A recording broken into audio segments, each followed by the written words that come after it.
After my father's burial, his private nurse slipped a crumpled piece of paper into my cold hand. It had a single address and a chilling message. Do not tell anyone. He is waiting for you inside that empty house. When I pushed open the rotting wooden door of that abandoned property hours later, I found my father sitting in the shadows perfectly alive. They poisoned me, he whispered, his voice trembling with rage. And now, Nora, we are going to make them pay. My name is Nora. I am 33 years old, working as a forensic accountant in Chicago, and I was always the scapegoat of my family. If you are watching this, let me know where you are tuning in from in the comments below. Hit that like button and subscribe if you have ever been treated like an outsider by the people who were supposed to love you most. Stick around because you will want to hear how I used my accounting skills to completely destroy the people who tried to bury my father alive. The rain came down in heavy sheets that afternoon at the cemetery. It soaked right through my black wool coat and chilled me to the bone. I stood a few feet away from the open grave watching as the mahogany casket carrying my father Richard was slowly lowered into the ground. My father was the founder of a logistics empire worth over $50 million, so the funeral was packed with high society figures and business partners. At the front of the crowd, my mother Cynthia and my younger sister Stella were putting on the performance of a lifetime. They huddled together under a massive black umbrella, wearing custom designer mourning dresses. My mother wailed loudly, dabbing at her perfectly dry eyes with a silk handkerchief every time a photographer snapped a picture. Stella leaned dramatically against her husband Andre, pretending she could barely stand from the weight of her grief. I watched them with a hollow feeling in my chest. I had spent my entire life being pushed to the side, criticized for choosing a boring career in forensic accounting instead of joining the glamorous side of the family business.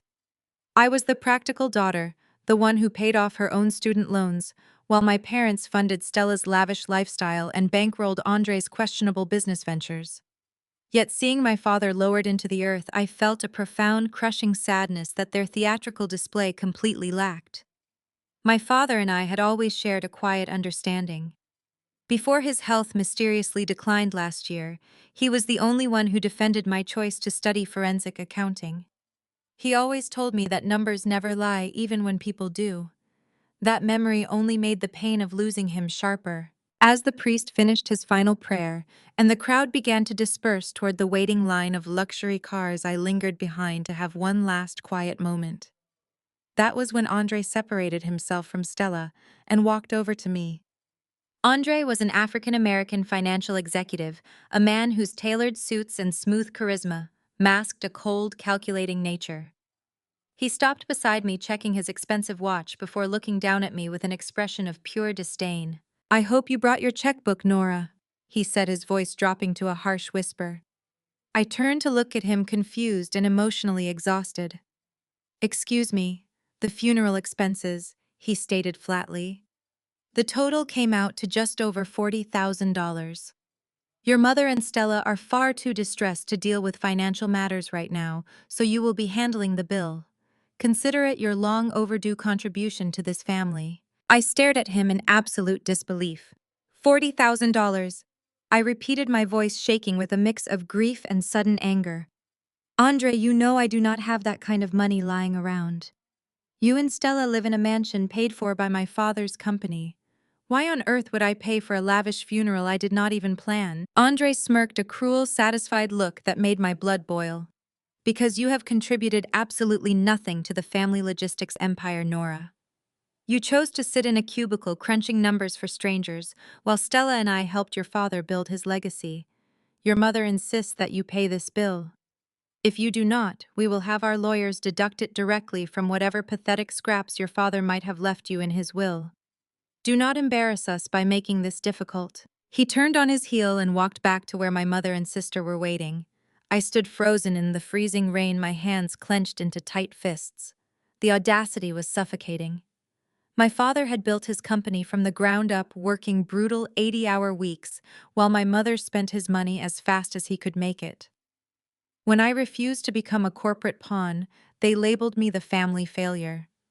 I took out massive student loans and built my life without a single cent of their wealth. Meanwhile, they handed Andre millions to start his own consulting firm just because he married the golden child. And now, standing over my father's fresh grave, they were trying to bankrupt me. A fresh wave of rain washed over my face. I turned to walk back to my rusted sedan, desperate to get away from the toxic atmosphere they had created. But as I navigated through the maze of wet headstones, someone bumped hard into my shoulder. I stumbled, barely catching my balance on a nearby monument. When I looked up, I recognized the woman immediately. It was Brenda, my father's private nurse. She had been caring for him at the family estate during his final months of declining health. She was a quiet, observant woman who had always been kind to me during my rare, heavily monitored visits. Brenda did not apologize for bumping into me. Instead, she grabbed my hand with surprising force. Her eyes darted around the empty cemetery, checking to make sure my mother and Andre's car had pulled away. Her breathing was shallow and rapid. I felt a small, hard wad of paper being pressed firmly into my palm. Her fingers curled mine tightly around it. "Do not open it until you are completely alone," Brenda whispered, her voice trembling with terror. "Do not tell your mother, do not tell your sister, and whatever you do, keep away from Andre." Before I could ask her what was going on, Brenda pulled her raincoat tight around her shoulders and hurried away down the path, disappearing into the gray mist of the storm. I stood there in the pouring rain, my heart hammering violently against my ribs. I slowly opened my hand and stared at the damp, crumpled piece of paper. The funeral, the $40,000 bill, the theatrical tears of my mother, all of it suddenly faded into the background. Something terrible was happening. I squeezed the note tightly in my fist and rushed to my car. I locked myself inside the cold interior of my vehicle, my hands shaking so badly I could barely unfold the damp paper. The jagged handwriting stared back at me, altering the course of my life in an instant. I flattened the damp paper against my steering wheel. The ink was slightly smudged but perfectly legible. It listed an address in a desolate industrial sector on the outskirts of Illinois. Below the address were the words that made my blood turn to ice. "Do not tell anyone. He is waiting for you inside that empty house." I read the words over and over. He. My father. It made absolutely no sense. I had just watched his mahogany casket go into the cold ground. I had seen the official death certificate. Yet Brenda's terrified eyes flashed in my mind. She was a dedicated professional with a pristine medical record. She would never play a cruel prank on a grieving daughter. I started the engine and pulled out of the cemetery. The drive took 40 minutes, but it felt like torturous hours. Intense paranoia gripped me tight. Every time a pair of headlights lingered too long behind my rusted sedan, my heart hammered violently in my throat. I checked my rearview mirror, obsessively tracking the movements of a black SUV that seemed to follow me through 3 consecutive intersections before finally turning off toward the interstate. My knuckles were stark white against the steering wheel. I kept replaying Andre's threatening whisper and my mother's fake theatrical tears. If my father was truly alive, what exactly had they buried in that expensive grave? The navigation system led me down a crumbling asphalt road surrounded by overgrown weeds and abandoned distribution warehouses. I pulled up to a decaying property that looked like it had been rotting since the late 90s. The front windows were boarded up with splintered plywood, and the porch roof sagged dangerously under the heavy rain. I parked my car behind a massive cluster of overgrown blackberry bushes to hide it from the main access road. Stepping out into the freezing storm, I pulled my dark coat tight and approached the porch. The wooden steps groaned loudly under my weight. The front door was unlocked, hanging slightly ajar. I pushed it open. The rusted hinges shrieked into the dead silence of the house. The air inside smelled strongly of mildew and wet dust. I flicked on my phone flashlight, sweeping the bright beam across peeling floral wallpaper and debris scattered haphazardly across the hardwood floor. Pure tension wrapped around my chest like a physical steel band. I moved cautiously down the narrow hallway, avoiding the loudest floorboards. Every shadow seemed to stretch and twist maliciously in the harsh white light of my phone. "Nora." The voice was nothing more than a raspy, exhausted whisper, but it stopped me dead in my tracks. It came from a dark back room at the absolute end of the hall. I crept forward, pushing open the heavy oak door. A single battery-powered camping lantern cast a dim yellow glow across the empty space. Sitting in a dilapidated floral armchair, wrapped tightly in heavy gray moving blankets, was my father. I dropped my phone. It clattered loudly against the floorboards, but I did not care. I rushed forward, falling instantly to my knees beside his chair. He was incredibly weak, his face pale and gaunt, his cheekbones jutting out sharply against his thinning skin. But he was breathing. He was looking at me with those familiar, sharp blue eyes. "Dad," I choked out, grabbing his freezing hands. "How is this legally possible? I just watched them bury you an hour ago." He squeezed my fingers, his grip frail but desperately urgent. "They did not bury me, Nora. They buried 100 pounds of sand and concrete blocks." I shook my head violently, trying to process the absolute insanity of his words. "Who did? What is actually going on here?" My father leaned his head back against the worn fabric of the chair, exhausted by the simple physical effort of speaking. "Cynthia and Andre," he said, his voice laced with a cold, hard bitterness. "They were murdering me, Nora. Slowly, methodically, without any mercy. Murdering you." I echoed the horrible word, feeling completely surreal and sick to my stomach. "Arsenic," he whispered, staring straight into my eyes. "Colorless, odorless, highly lethal. They were slipping small, calculated doses into my evening tea for 6 months. That is exactly why my heart kept failing.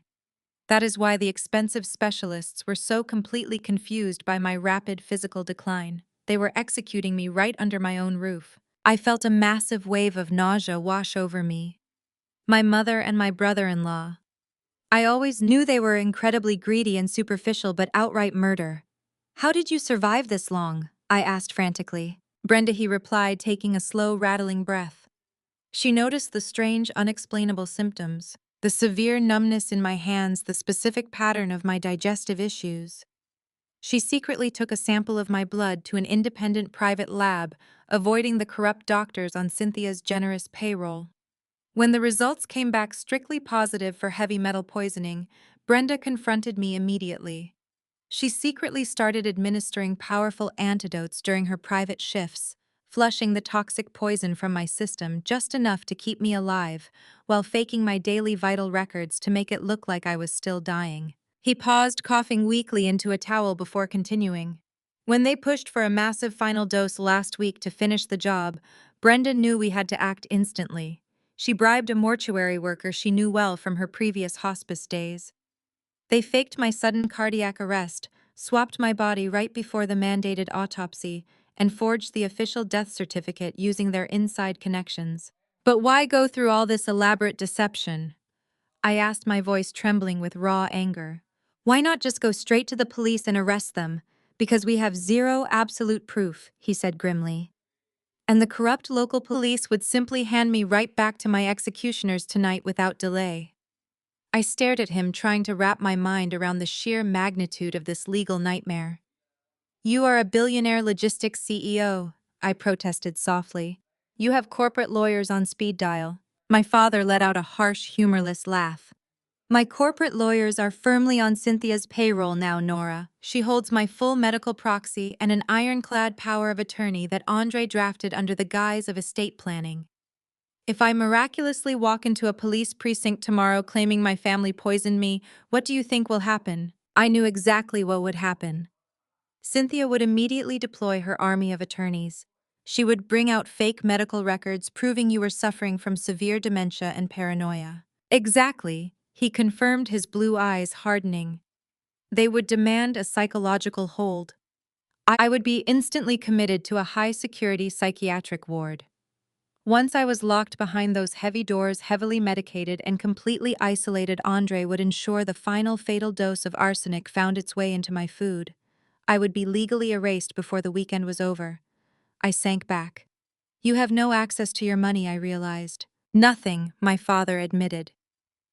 "Andre froze my accounts weeks ago, claiming I was making erratic financial decisions. They stripped me of my wealth and my identity before they even lowered that empty box into the ground. I am completely invisible, Nora. I am a ghost." The sheer evil was staggering. Cynthia and Stella had built their lavish identities around my father's wealth. Underneath that facade, they were ruthless predators, willing to murder the man who provided their lifestyle. And Andre was the perfect mastermind. "So why am I here?" I asked, meeting his gaze directly. "If you are a ghost and they control the logistics board, what can I possibly do? I am just the family disappointment. The girl they kicked out because she wanted to balance spreadsheets instead of attending country club mixers." My father gripped my hand again, his skin freezing, but his grip fierce. "You are exactly the weapon I need to destroy them," he said. "You are a highly trained forensic accountant, Nora. You locate hidden assets. You untangle webs of corporate deceit. You expose financial fraud for a living." I looked down at our joined hands. For 33 years, I had been the designated family scapegoat. I was the target of my mother's relentless mocking and my sister's cruel jokes. They called my accounting career a pathetic waste of time. Now the man who built the family empire was telling me that my analytical mind was his only hope for survival and justice. "Andre is smart but arrogant," my father explained.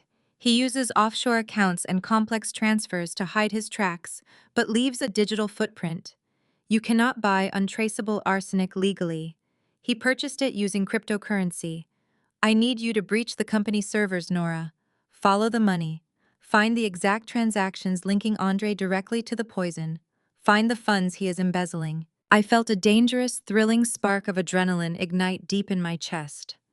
The tears of grief I had shed at the cemetery evaporated entirely, replaced by a cold, calculating need for total retribution. "They think you are weak," my father continued, his eyes searching my face. "They think you are a quiet, boring numbers girl who will simply pay the funeral bill and retreat to her small apartment in defeat. They completely underestimate your intelligence, Nora. That is their fatal blind spot.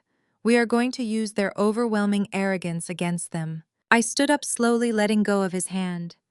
The damp chill of the abandoned house no longer bothered me. I paced across the rotting floorboards, my mind already shifting into a clinical forensic mindset. I mentally cataloged the massive task ahead. I needed immediate access to the corporate network architecture. I needed banking routing numbers, offshore account details, and server access codes. If I do this, I said, there is no turning back.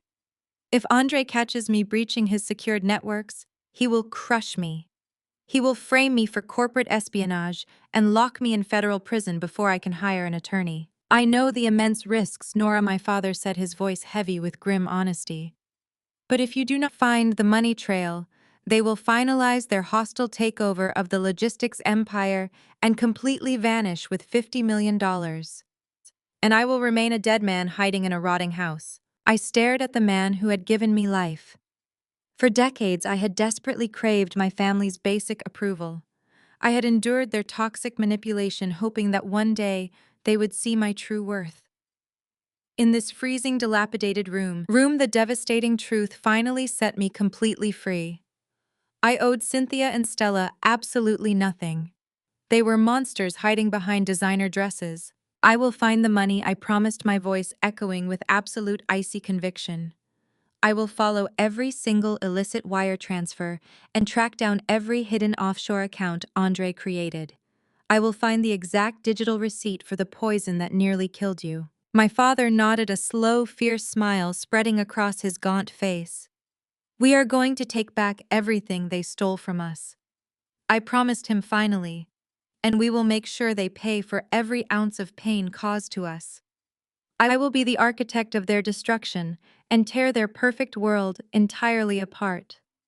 I knew the upcoming weeks would be the hardest of my entire life, but I was absolutely ready to fight them without any mercy whatsoever, because they truly deserved it. The war was just beginning, and I would certainly win it no matter the terrible cost to me personally. I left the suffocating dampness of the abandoned house and stepped back into the freezing rain. The drive back to Chicago was a blur of flashing traffic lights and racing thoughts. I needed my custom-built computers. I needed my encrypted hard drives and my specialized accounting software. My small apartment was my only sanctuary, and I planned to lock myself inside until I had enough digital evidence to send my brother-in-law to federal prison for the rest of his natural life. But as I turned onto my quiet residential street, my stomach suddenly dropped. A massive pile of cardboard boxes and scattered furniture sat in the middle of the rain-soaked front lawn. Even through the heavy downpour and the dark evening shadows, I recognized my vintage green sofa. I recognized my wooden dining chairs sitting upside down in the thick, wet mud. My pulse hammered violently in my throat as I threw my car into park and sprinted across the wet grass. It was all my belongings. Every single thing I owned had been carelessly tossed onto the lawn like garbage. My clothes were spilling out of hastily taped boxes, soaking up the muddy puddle water. My favorite books were ruined, their pages curled and destroyed by the relentless storm. Panic seized my chest as I frantically dug through the pile, desperately searching for my computer hardware. Thankfully, I found my heavy-duty locked case completely intact at the bottom of the pile, hiding my laptops and external drives safely from the devastating weather. I grabbed the heavy case and ran up the steps to my front door, intending to demand answers from my landlord immediately. Instead, I found a bright yellow notice stapled directly to the wood. The bold black letters screamed the words "immediate eviction and foreclosure." I ripped the soaked paper from the door and read the legal jargon quickly. My forensic accounting automatically translated the dense text into a horrifying reality. This was not a standard eviction process. This was a brutal, calculated financial assassination. 7 years ago, when I was just starting my career, my father had co-signed the mortgage on this modest apartment to help me secure a lower interest rate. It was a kind gesture that I had almost entirely forgotten about because I had never missed a single payment. But Andre had not forgotten. According to the legal notice filed just 48 hours ago, someone had taken out a massive secondary loan against the equity of my apartment. The document clearly stated that the loan was authorized by Richard through his official power of attorney. The very same forged power of attorney that my mother and Andre now completely controlled. They had weaponized my father's signature while he was lying on his deathbed. Andre had legally leveraged my home, extracted hundreds of thousands of dollars in cash directly into his own offshore accounts, and then immediately defaulted on the new loan. The bank had moved with ruthless corporate efficiency, seizing the asset and locking me out completely. I stood on the porch, shivering uncontrollably in my wet clothes.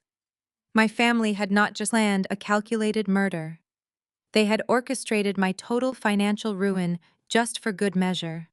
They wanted to make absolutely sure that I was too broken, too poor, and too distracted by my own survival to ever look closely at my father's suspicious death. I pulled my phone from my damp pocket and opened my mobile banking application. I watched the loading circles spin, dread pooling heavily in my stomach. When the screen finally refreshed, the numbers confirmed my absolute worst fears. My primary checking account had been drained by auto-drafted legal fees associated with the sudden foreclosure. My savings account was completely frozen, pending a massive fraud investigation, undoubtedly triggered by Andre's deep banking connections. My total available balance was exactly $200. $200. That was the entirety of my net worth. I was a highly educated 33-year-old professional, and my family had reduced my entire life to two crisp $100 bills. Most people would have completely broken down at this exact moment. Most people would have collapsed right there on the wet wooden porch, crying until their lungs burned. They would have called their mother, begging for forgiveness and a warm place to sleep for the night. That was exactly what Cynthia and Stella expected me to do. They expected the obedient scapegoat to come crawling back on her knees, ready to pay the $40,000 funeral bill just to earn a tiny scrap of their fake affection. But I did not cry. I did not shed a single tear for the ruined books or the muddy clothes on the lawn. Instead, a cold, calculated rage settled deep inside my bones. The fear and the panic completely evaporated, leaving behind a terrifying, absolute clarity. They had taken my home. They had taken my money. They had tried to take my father away from me forever. They had left me with absolutely nothing left to lose. And a woman with nothing left to lose is the most dangerous creature on this earth. I turned my back on the ruined pile of my past life. I did not bother trying to salvage the wet clothes or the damaged furniture. I only carried the locked case containing my computers. I placed it carefully in the trunk of my rusted sedan and climbed into the driver's seat. I turned the heater on full blast, gripping the steering wheel as the engine roared to life. I drove away from the nice part of the city, heading straight toward the industrial district, where the neon signs flickered violently in the storm, and the police rarely patrolled. I found a decaying two-story motel that advertised hourly rates and cash payments. The clerk behind the bulletproof glass did not ask for my name or my identification. I handed him a single $100 bill, and he slid a heavy brass key through the metal slot. Room number 14 at the very end of the second-floor walkway. The room smelled strongly of stale cigarette smoke and cheap bleach. The carpet was heavily stained and the floral bedspread looked old and rough. But it had a sturdy desk, a heavy deadbolt on the door, and an electrical outlet that worked perfectly. That was all I needed to start my war. I locked the door securely behind me, sliding the heavy metal chain into place. I pulled the thick curtains tightly shut, blocking out the flashing neon light from the parking lot below. I opened the protective case and lifted my primary laptop, placing it squarely on the scratched wooden desk. I connected my portable secondary monitors, forming a curved wall of dark screens. I plugged in the power supply and booted up the entire system. The screens flared to life, illuminating the dark, dingy room with a sharp blue glow. My fingers hovered over the mechanical keyboard. I was no longer just Nora, the disappointed daughter. I was the architect of their total downfall. I opened my encrypted terminal, routing my connection through 5 different international proxy servers to perfectly mask my digital footprint. I brought up the hidden login portal for the family logistics empire. I stared at the blinking cursor, ready to dismantle their perfect lives code by code. It was time to follow the stolen money and bring them down. The terminal screen cast a harsh blue glow across my face in the dark motel room. I typed rapidly, my fingers flying across the mechanical keyboard with familiar precision. The corporate firewall protecting the family logistics empire was an enterprise-grade security system designed to keep out aggressive corporate spies and foreign hackers. But my father had built this company from a single delivery truck, and he had always insisted on keeping a legacy administrative backdoor in the source code, just in case he ever lost his primary access. He trusted me with that hidden access code on my 18th birthday. It was a closely guarded secret that my mother and my brother-in-law knew absolutely nothing about. I executed the command sequence and held my breath. The screen flickered black for a terrifying second before flooding with cascading rows of encrypted green data. I was completely inside their secure network. My forensic accounting background took over instantly. I bypassed the main operational databases, which only held boring shipping manifests and standard warehouse payroll data. Andre was way too smart to leave his illegal financial activities sitting on the primary company ledger. Instead, I navigated directly toward the executive financial server. This was the highly restricted digital vault, where Andre managed the long-term corporate investments and the massive cash reserves my father had spent decades building. I opened the master ledger and began running a deep diagnostic scan. The initial numbers looked perfectly normal. Revenue was high and the operating costs were standard. But I knew exactly how fraudsters operated. They always created a perfect surface illusion to distract the auditors. I dug deeper, running a specialized algorithm I had personally coded during my final year of college. The program was specifically designed to flag microscopic inconsistencies in large-scale wire transfers. Within 10 minutes, the algorithm triggered a massive red alert. I leaned closer to the monitor, my eyes scanning the heavily encrypted transaction logs. Andre had established a shadow accounting system buried beneath 5 separate layers of fake corporate expenditures. Every single month, he was deliberately inflating the cost of shipping, fuel, and warehouse maintenance. He then routed the excess funds out of the primary corporate accounts and funneled them into a sprawling labyrinth of offshore shell companies. I tracked the digital routing numbers through a complex web of international banks. The money bounced from Chicago to Switzerland, then down to Panama, before finally disappearing into 3 private holding accounts located in the Cayman Islands. The Cayman Islands were a notorious tax haven known for their strict banking secrecy laws and complete lack of corporate transparency. I ran a brutal brute force decryption tool on the holding accounts, hoping to break the final barrier. The progress bar crawled agonizingly slow across the screen. I sat in the cheap motel chair drinking terrible tap water from a plastic cup while I waited. My mind raced with the terrifying reality of what I was doing. If Andre caught wind of this breach, he would send his private security or federal authorities directly to this motel room before I could even pack my bags. A sharp beep broke the heavy silence. The decryption was completely successful. The offshore bank statements flooded my screen, and my stomach dropped instantly. The sheer scale of the theft was absolutely staggering. Andre had siphoned an unbelievable $15 million out of the company over the past 2 years. But the source of the stolen money made my blood run completely cold. He was not just skimming off the top of the corporate profits.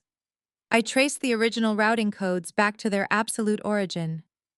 The $15 million had been surgically extracted directly from the primary employee pension fund. I sat frozen, staring at the devastating numbers. The logistics empire employed over 2,000 hardworking people. These were dedicated warehouse workers, exhausted truck drivers, and loyal dispatchers who worked grueling 12-hour shifts to put food on their tables. They had trusted my father with their retirement savings. They believed their futures were safe. Andre was systematically bleeding their pension fund completely dry, ensuring that thousands of innocent families would be left with absolutely nothing when they finally retired. And what was he using their life savings for? I opened the expense column of the Cayman accounts and felt a sudden surge of violent physical disgust. The stolen pension money was funding Stella and Andre's sickeningly lavish lifestyle. I saw a $2 million wire transfer for a private yacht registered under Stella's name docked in Miami. I saw regular monthly payments of $50,000 going toward exclusive country club memberships, luxury car leases, and high-end designer fashion accounts. Just last week, Andre had used $300,000 of stolen retirement funds to purchase a custom diamond necklace for Stella to wear at my father's upcoming memorial gala. They were parading around high society events dripping in diamonds that were literally stolen from the pockets of blue-collar workers. My mother constantly bragged about Stella's incredible wealth and success, completely oblivious to the fact that her golden child was living entirely on dirty blood money. Or maybe my mother knew exactly what was happening and simply did not care as long as the cameras kept flashing and the expensive champagne kept flowing. The injustice of it all burned like acid in my chest. My father had spent his entire life building a company that treated its employees like family. Now he was sitting in a freezing abandoned house slowly dying from heavy metal poisoning, while his son-in-law robbed his loyal workers blind. I took rapid screenshots of every single bank statement, every offshore routing number, and every luxury receipt. I downloaded the entire shadow ledger onto a heavily encrypted external hard drive. This was the smoking gun. This was the undeniable absolute proof of massive federal wire fraud and severe corporate embezzlement. I had enough hard digital evidence right here to put Andre away for a very long time. But as I prepared to close the connection and cover my digital tracks, the terminal screen suddenly flashed a bright red warning error. My heart stopped completely. A secondary firewall had just triggered. Someone else was monitoring the Cayman accounts in real time, and they had just detected my unauthorized access.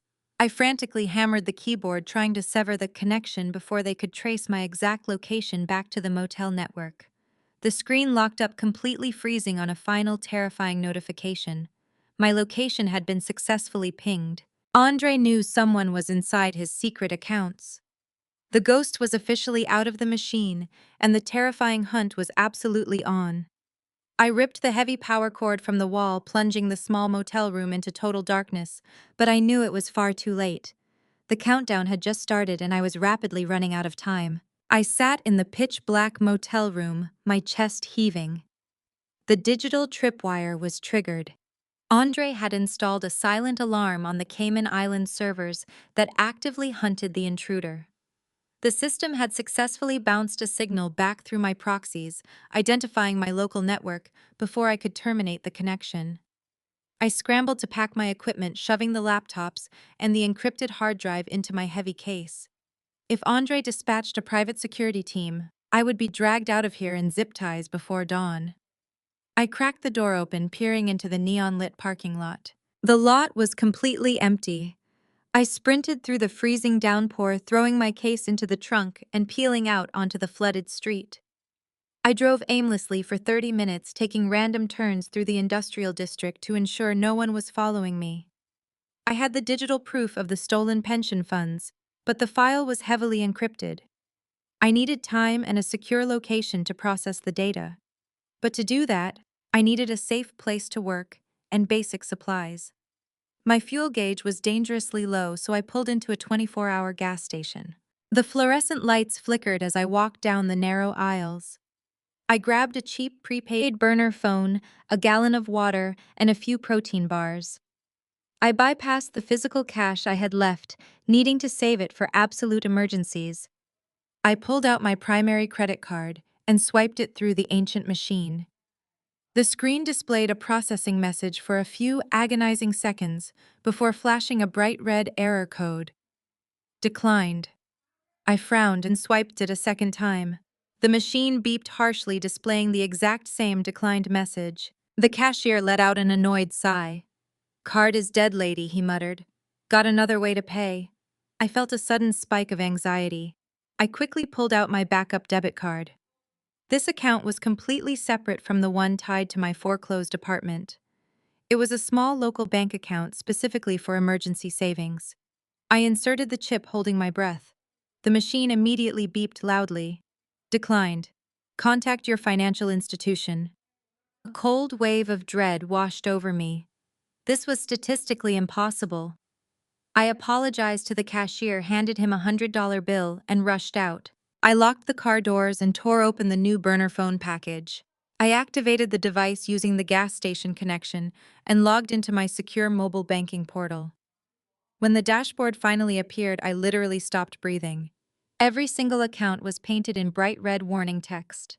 My primary checking account, my emergency savings account, my corporate expense card, and my small investment portfolio were entirely locked.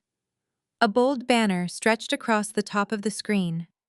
Account suspended due to severe suspicious activity. Please contact the fraud department immediately. I stared at the screen, feeling completely paralyzed. This was not a standard banking error. This was Andre. He realized someone was digging into his illegal offshore accounts and retaliated with breathtaking speed. When the security protocol pinged my network, it gave him just enough digital information to suspect my involvement. Andre was a high-level financial executive with deep corrupt connections across the entire banking sector. With a single phone call, he had flagged my entire identity as a severe security risk. By claiming I was involved in suspicious fraudulent activity, he had weaponized the banking system entirely against me. I was completely cut off from the modern world. I could not rent a car, book a hotel room, or even buy a warm meal without setting off an alarm on his personal dashboard. I dropped the burner phone onto the passenger seat and buried my face in my hands. The sheer magnitude of his power was absolutely terrifying. I was a forensic accountant who tracked money for a living, but without access to the financial system, I was completely helpless. I had exactly $86 in change sitting in my pocket. That was my entire survival budget. Andre had built an invisible electric fence around my life, trapping me in a corner. He was starving me out. He wanted me desperate and homeless, sleeping in my car until the winter broke my spirit. He expected me to surrender the fight, while he finalized the sale of the logistics empire and vanished with the stolen pension money. But as I sat in the freezing car, the initial despair slowly morphed into a hard, burning fury. Andre thought he was untouchable because he controlled the banks and the legal documents. He thought he could easily erase me. But he made one massive critical mistake. He let me see the offshore ledgers. I knew exactly where the $15 million was hiding, and I knew it belonged to the thousands of hard-working employees he was trying to ruin. I wiped my face and sat up straight, gripping the steering wheel. I was completely financially paralyzed, but my mind was sharper than ever. I started the engine and pulled out of the gas station, heading straight into the darkest part of the city. Sleeping in the car was dangerous, but returning to the grid was lethal. I was a ghost in my own city, but being a ghost had its distinct advantages. Andre could freeze my accounts and steal my home, but he could not stop the digital bomb I was preparing to drop on his perfect fake life. The adversaries I was facing were far more dangerous and connected than I ever anticipated. They had severely underestimated the quiet daughter they had spent years trying to break. I drove into the shadows completely broke, entirely alone, and incredibly lethal. The true hunt was finally on, and I would not stop until they fell. I knew the coming days would push me to my absolute breaking point, but I was completely ready. The dawn broke gray and freezing over the industrial skyline, painting the flooded streets in harsh shadows. I woke up shivering in the driver's seat of my rusted sedan, my joints aching from the brutal cold. My breath formed white clouds in the freezing air inside the cabin. I checked my burner phone. Brenda had sent a single encrypted text message at 4 in the morning. Your father is deteriorating rapidly. The residual arsenic is putting massive strain on his weakened heart. I cannot risk stealing more medication from the private clinic without triggering an internal audit. We need the beta blockers and the heavy metal chelating agents today, or his heart will simply stop by midnight. I stared at the terrifying message. The remaining $86 in my pocket would not even cover a fraction of those specialized medications. I was completely locked out of the financial grid. My bank accounts were frozen solid by Andre and his corrupt financial contacts. I had absolutely no one to call for a loan. But as I rubbed my freezing hands together, the dull morning light caught the reflection of the silver band on my left wrist. It was a vintage silver and sapphire watch that had belonged to my late grandmother. It was the only piece of family jewelry I had ever been given, and the only thing of genuine value I had managed to keep when my apartment was illegally foreclosed. My mother had tried to demand it back on several occasions, claiming it belonged to the golden child Stella, but my father had firmly insisted I keep it. It was my only physical connection to a woman who had actually loved me unconditionally. I unclasped the silver band, feeling a sharp physical ache in my chest. I drove to a dilapidated pawn shop located beneath the roaring, elevated train tracks. The neon open sign buzzed violently in the gray morning light. I walked inside the cramped store surrounded by the desperate remnants of broken lives. The man behind the thick, bulletproof glass scrutinized the delicate sapphire watch with greedy, calculating eyes. He offered me $800 in cash.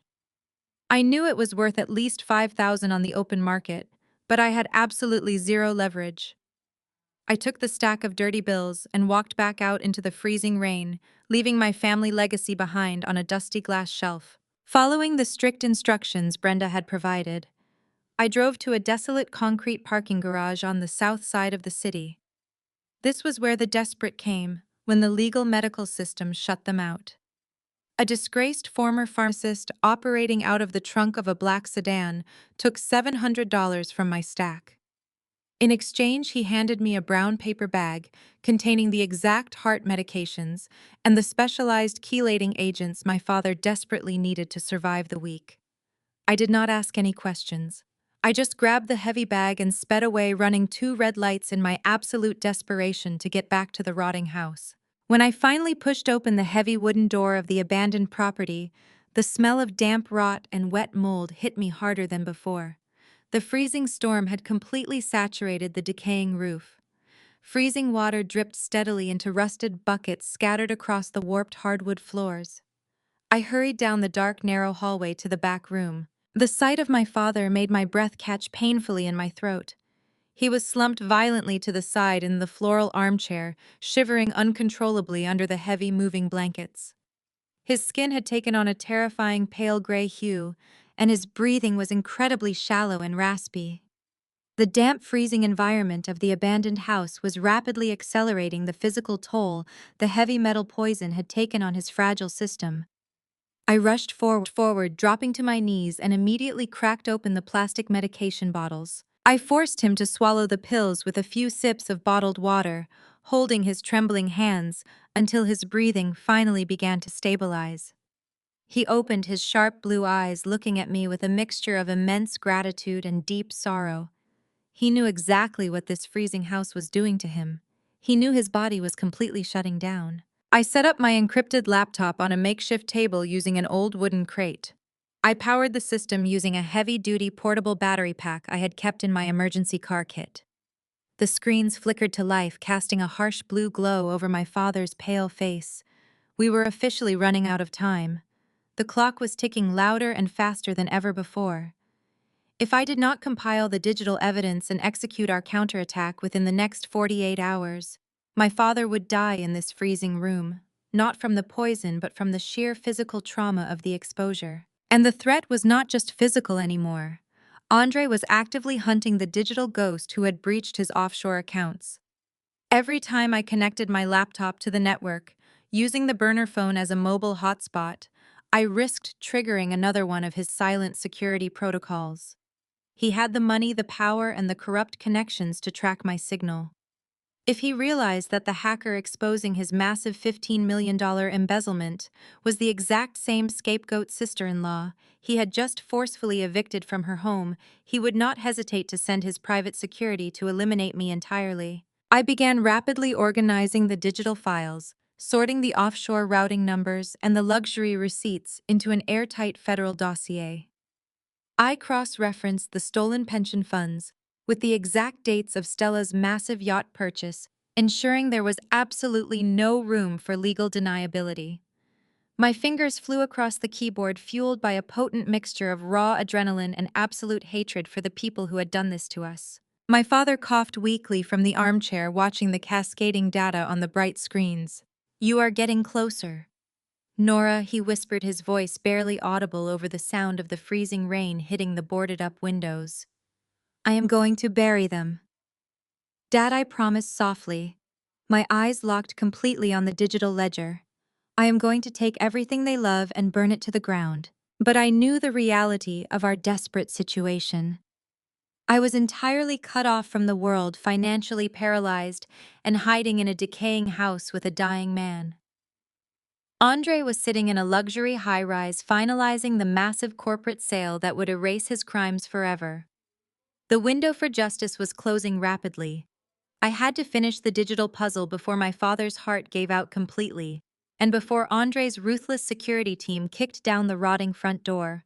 I pulled my coat tighter around my freezing shoulders and typed faster, racing against the deadly ticking clock that threatened to end us both. The burner phone vibrated violently against the scratched wooden table, breaking my intense focus.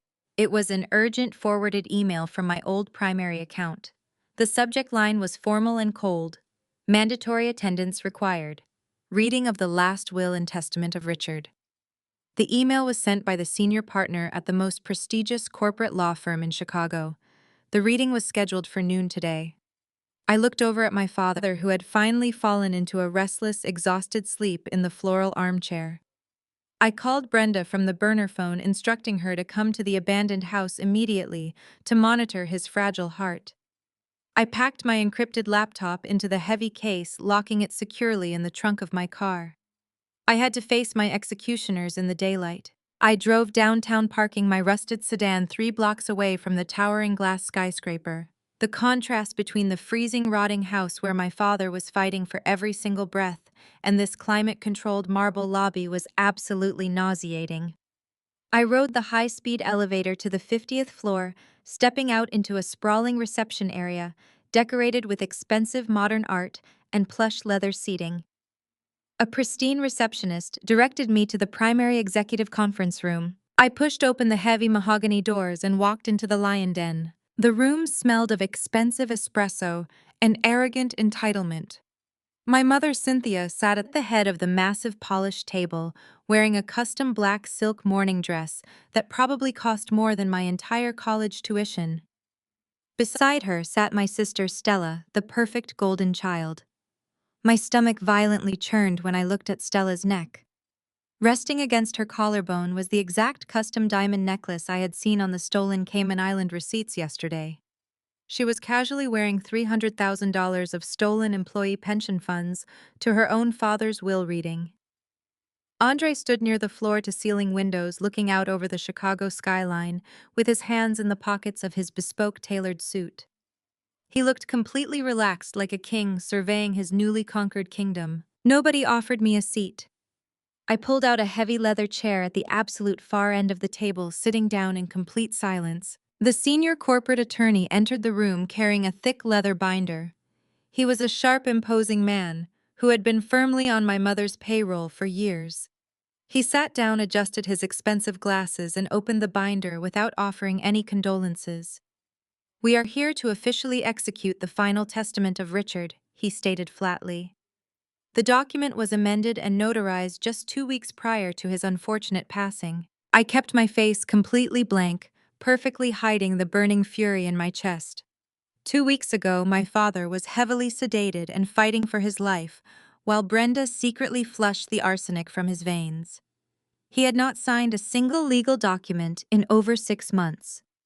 What this lawyer was holding was a masterfully executed, undeniable forgery crafted by people with zero moral limits. The lawyer began reading the dense legal jargon. I listened closely as my family systematically dismantled and distributed my father's entire life work. The $50 million logistics empire, including all commercial real estate, all operational warehouses, and the entire fleet of shipping vehicles, was left entirely to Stella and Andre. They were granted absolute controlling interest and immediate executive power.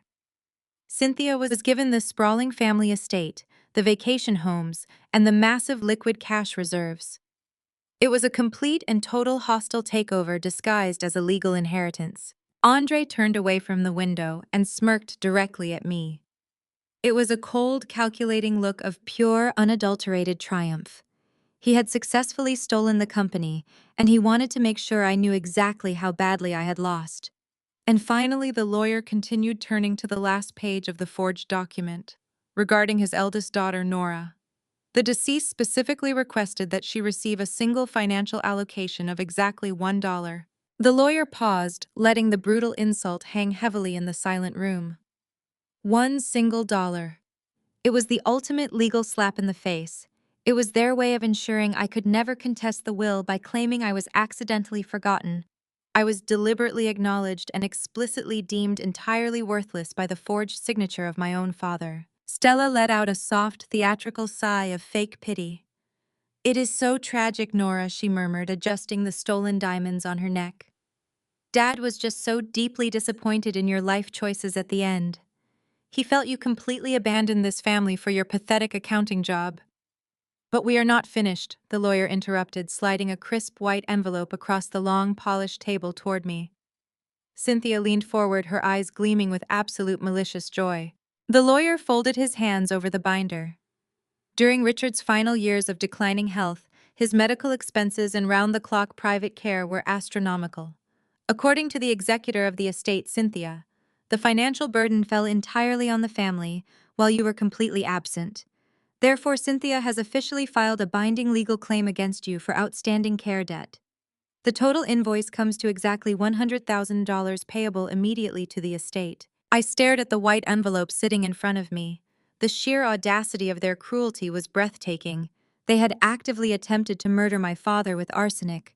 They had completely stolen his logistics company. They had illegally foreclosed on my apartment, leaving me homeless. They had frozen my bank accounts to starve me out. They had legally humiliated me by leaving me a single insulting dollar. And now they were demanding I pay them $100,000 for the medical care they supposedly provided while they were actively poisoning him. They wanted to permanently crush me under a mountain of fabricated debt, ensuring I would be wage slaving for them for the rest of my miserable life. Andre finally spoke up, his smooth, deep voice dripping with fake sympathy. "We know you are currently experiencing some severe financial difficulties, Nora. We heard about your unfortunate apartment eviction this week. If you cannot pay the debt immediately, we will simply have to garnish your wages permanently. Or perhaps you could finally make yourself useful and work off the debt in one of our regional shipping warehouses. I am sure we could find a nice minimum wage position for you sweeping the loading docks." Cynthia laughed, a sharp, cruel sound that echoed off the glass walls. I looked at the three of them sitting there in their stolen designer clothes, completely convinced they had achieved absolute total victory. They thought they had broken my spirit permanently. They expected me to scream, to cry, to throw a massive emotional tantrum, or to fall to my knees and beg for their mercy. They wanted the satisfaction of watching the family scapegoat completely shatter right in front of their eyes. I did not give them a single ounce of genuine satisfaction. I slowly reached out and picked up the white envelope, gripping it tightly in my hands. The entire room fell completely silent, waiting for my predictable emotional breakdown. I knew this was the exact moment I had to play my part flawlessly. I had to convince them that their master plan had worked perfectly and that I was completely defeated. I lowered my head, letting my shoulders slump forward in a posture of total, absolute surrender. I forced my breathing to become ragged and shallow, mimicking the physical symptoms of a devastating panic attack. The trap was set, and they were eagerly walking right into it. Let the silence stretch out in that cold glass room. I kept my head bowed and my shoulders slumped, letting my breathing grow ragged and uneven. I squeezed my eyes shut, forcing a single tear to slide down my cheek, looking exactly like total absolute submission. Stella pushed her heavy leather chair back and stood up, walking around the massive polished table. The heels of her designer shoes clicked sharply against the marble floor. She stopped beside my chair, crossing her arms and looking down at me with an expression of pure disgust. "Look at you, Nora," she sneered, her voice dripping with venom. "You are 33 years old and you look absolutely pathetic. Your coat is falling apart and you have dried mud on your cheap shoes. You thought you were better than us because you refused to use Dad's money. And what do you have to show for it? Absolutely nothing." I kept my head down, staring at the crisp envelope. My silence fueled her cruel rant. "You are a failed accountant who just lost her apartment," Stella continued. "You have zero friends, zero money, and zero future. You are a complete embarrassment to the family name. The only reason we are speaking to you today is out of basic pity." Dad realized what a massive disappointment you were. That is exactly why he left you that single dollar. Cynthia chuckled from the head of the table. "Do not be too hard on her, Stella," she said. "Nora always struggled to understand how the real world works. Now she has $100,000 debt to pay, and absolutely no way to pay it." Andre remained standing by the window, enjoying the show with a satisfied smirk. He firmly believed he had completely crushed the only person capable of exposing his massive financial crimes. I let my hands tremble against my knees, letting out a soft, pathetic sob. "Please," I whispered, my voice deliberately fragile and broken. "Please just leave me alone. I do not have the money right now. I do not have anything left." Stella let out a sharp, cruel laugh. She reached down and grabbed her massive designer handbag from the floor, placing it heavily on the polished table right next to my hands. The custom imported leather piece was the absolute perfect target. "We do not care about your excuses," Stella snapped. "You will pay the debt or we will destroy whatever pathetic life you manage to scrape together next." The timing was absolutely perfect. I reached out with a violently shaking hand, pretending to reach for the glass of ice water near the center of the table. I wanted to make it look like I desperately needed a drink to calm my severe panic attack. I let my fingers slip intentionally, misjudging the distance. The heavy crystal glass tipped over completely. Freezing water and crushed ice cascaded across the polished wood, splashing directly onto Stella's expensive custom handbag and soaking the edge of her designer dress. Stella shrieked loudly, jumping back. "Are you entirely blind, you stupid, clumsy idiot?" she screamed frantically, brushing the ice water off her clothes. "This bag is custom made in Italy. You probably just ruined the leather." I instantly launched into a state of manufactured panic. I gasped loudly and jumped up from air, apologizing profusely in a rapid, frantic voice. "I am so sorry," I stammered, grabbing a stack of thick paper napkins from a nearby tray. "I did not mean to do that. My hands were just shaking so badly. Let me help you clean it up." I lunged forward, scrubbing the wet table aggressively with the napkins. In the absolute chaos, while Stella was screaming at me and Cynthia was demanding the lawyer call security, I made my final move. Hidden in the palm of my left hand was a high-tech micro-audio bug. It was smaller than a standard button, completely magnetic, and capable of transmitting crystal-clear audio for over a week without needing a charge. while my right hand frantically wiped away the ice water. My left hand slipped underneath the flap of the designer handbag. My fingers moved with lightning speed, pushing the tiny magnetic bug deep into the dark inner lining of the expensive leather. It latched onto the internal metal clasp with a soft, silent click entirely hidden from view. "Get your filthy hands off my things!" Stella screamed aggressively, snatching the handbag away from me and clutching it to her chest. I recoiled instantly, stepping back against the wall like a terrified animal. I dropped the wet napkins onto the floor and buried my face in my hands, letting out another loud, pathetic sob.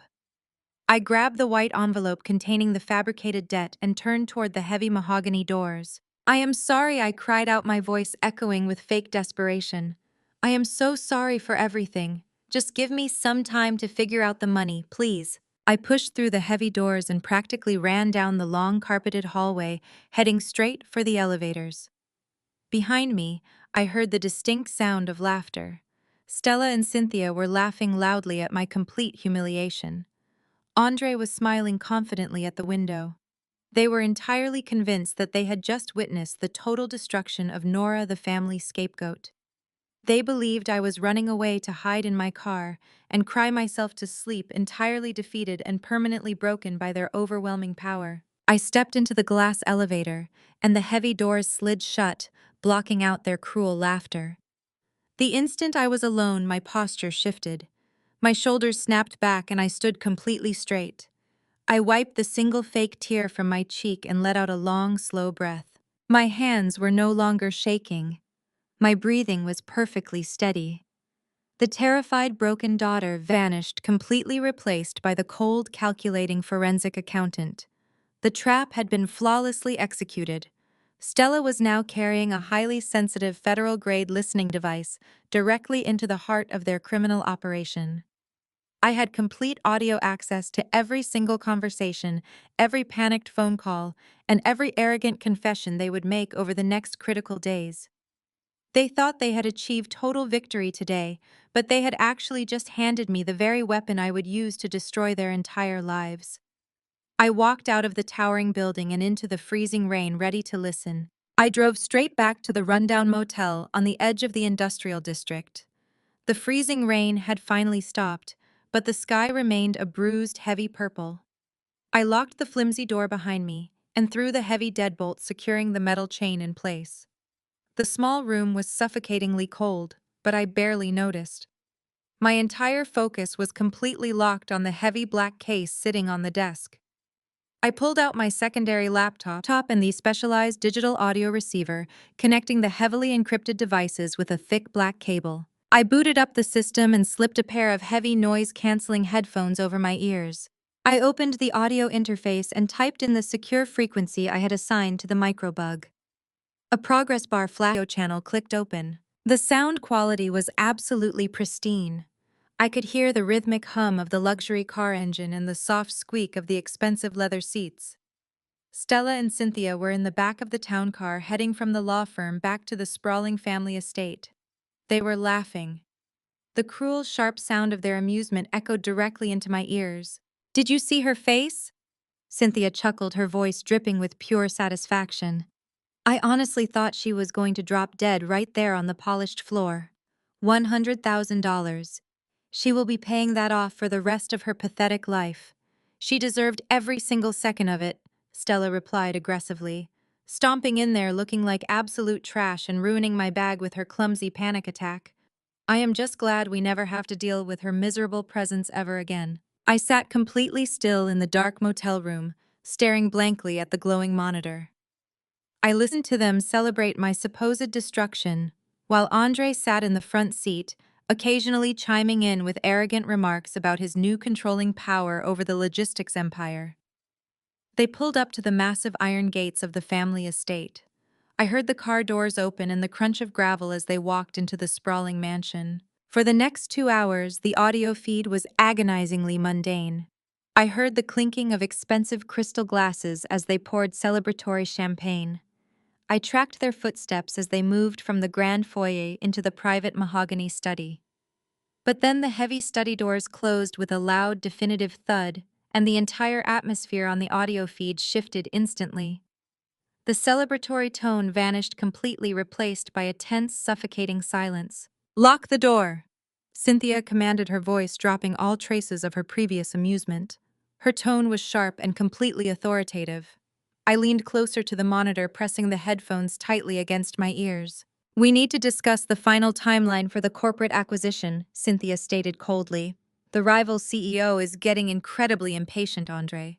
You promised me this deal would be completely finalized before the end of the month. I want that $50 million cleared and securely transferred before anyone starts asking difficult questions about Richard and his sudden decline." "Everything is perfectly on track," Cynthia Andre replied, his voice defensive. "The contracts are drawn up. We are just waiting for the mandatory cooling-off period to expire. You do not need to micromanage me. I have to micromanage you," Andre Cynthia snapped violently. "Because if I do not micromanage you, the two of you leave incredibly dangerous messes behind. Do you think I actually wanted to deal with that pathetic charade at the law firm today? I am forced to clean up your spectacular mistakes." "What mistakes?" Stella fired back defensively. "The plan worked perfectly, Mom. Dad is gone and we have absolute control." Cynthia let out a harsh, bitter laugh that made my blood turn to absolute ice. "The plan worked perfectly because I stepped in and fixed it, Stella. Do not ever forget that." The audio feed went dead silent for a terrifying second. I stopped breathing entirely, my hands gripping the edge of the cheap motel desk. "You think I do not know?" Cynthia continued, her voice dropping to a vicious, deadly whisper. "You think I am just some clueless socialite wife who just happened to look the other way while her husband mysteriously withered away in the master bedroom? I saw the digital receipts on your tablet, Stella. I saw the exact dark web transactions.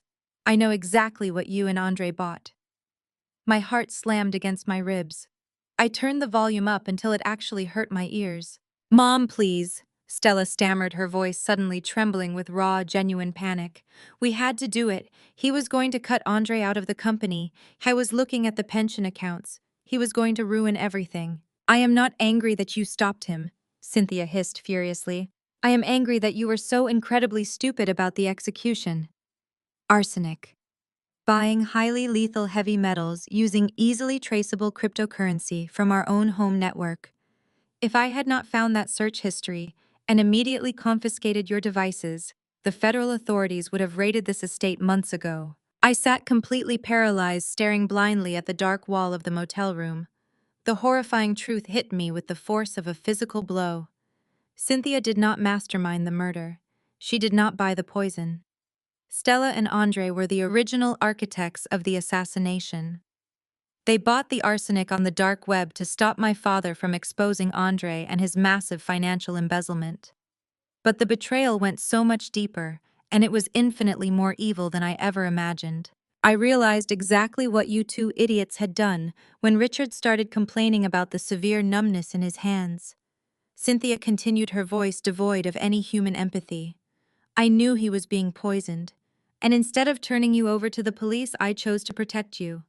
I fired his primary care physicians and hired private doctors who were heavily susceptible to my generous bribes. I personally ensured that no official toxicology reports were ever filed. I isolated him in that room, and I stood by while he slowly died, all to protect this family from a massive public scandal. I sacrificed my own husband to ensure your absolute freedom and my social standing." I ripped the headphones off my ears, throwing them violently onto the desk. I could not listen to another single second of her voice. I stood up and backed away from the laptop, gasping for air, as if the oxygen had been completely sucked out of the room. My mother knew. She knew every single terrifying detail.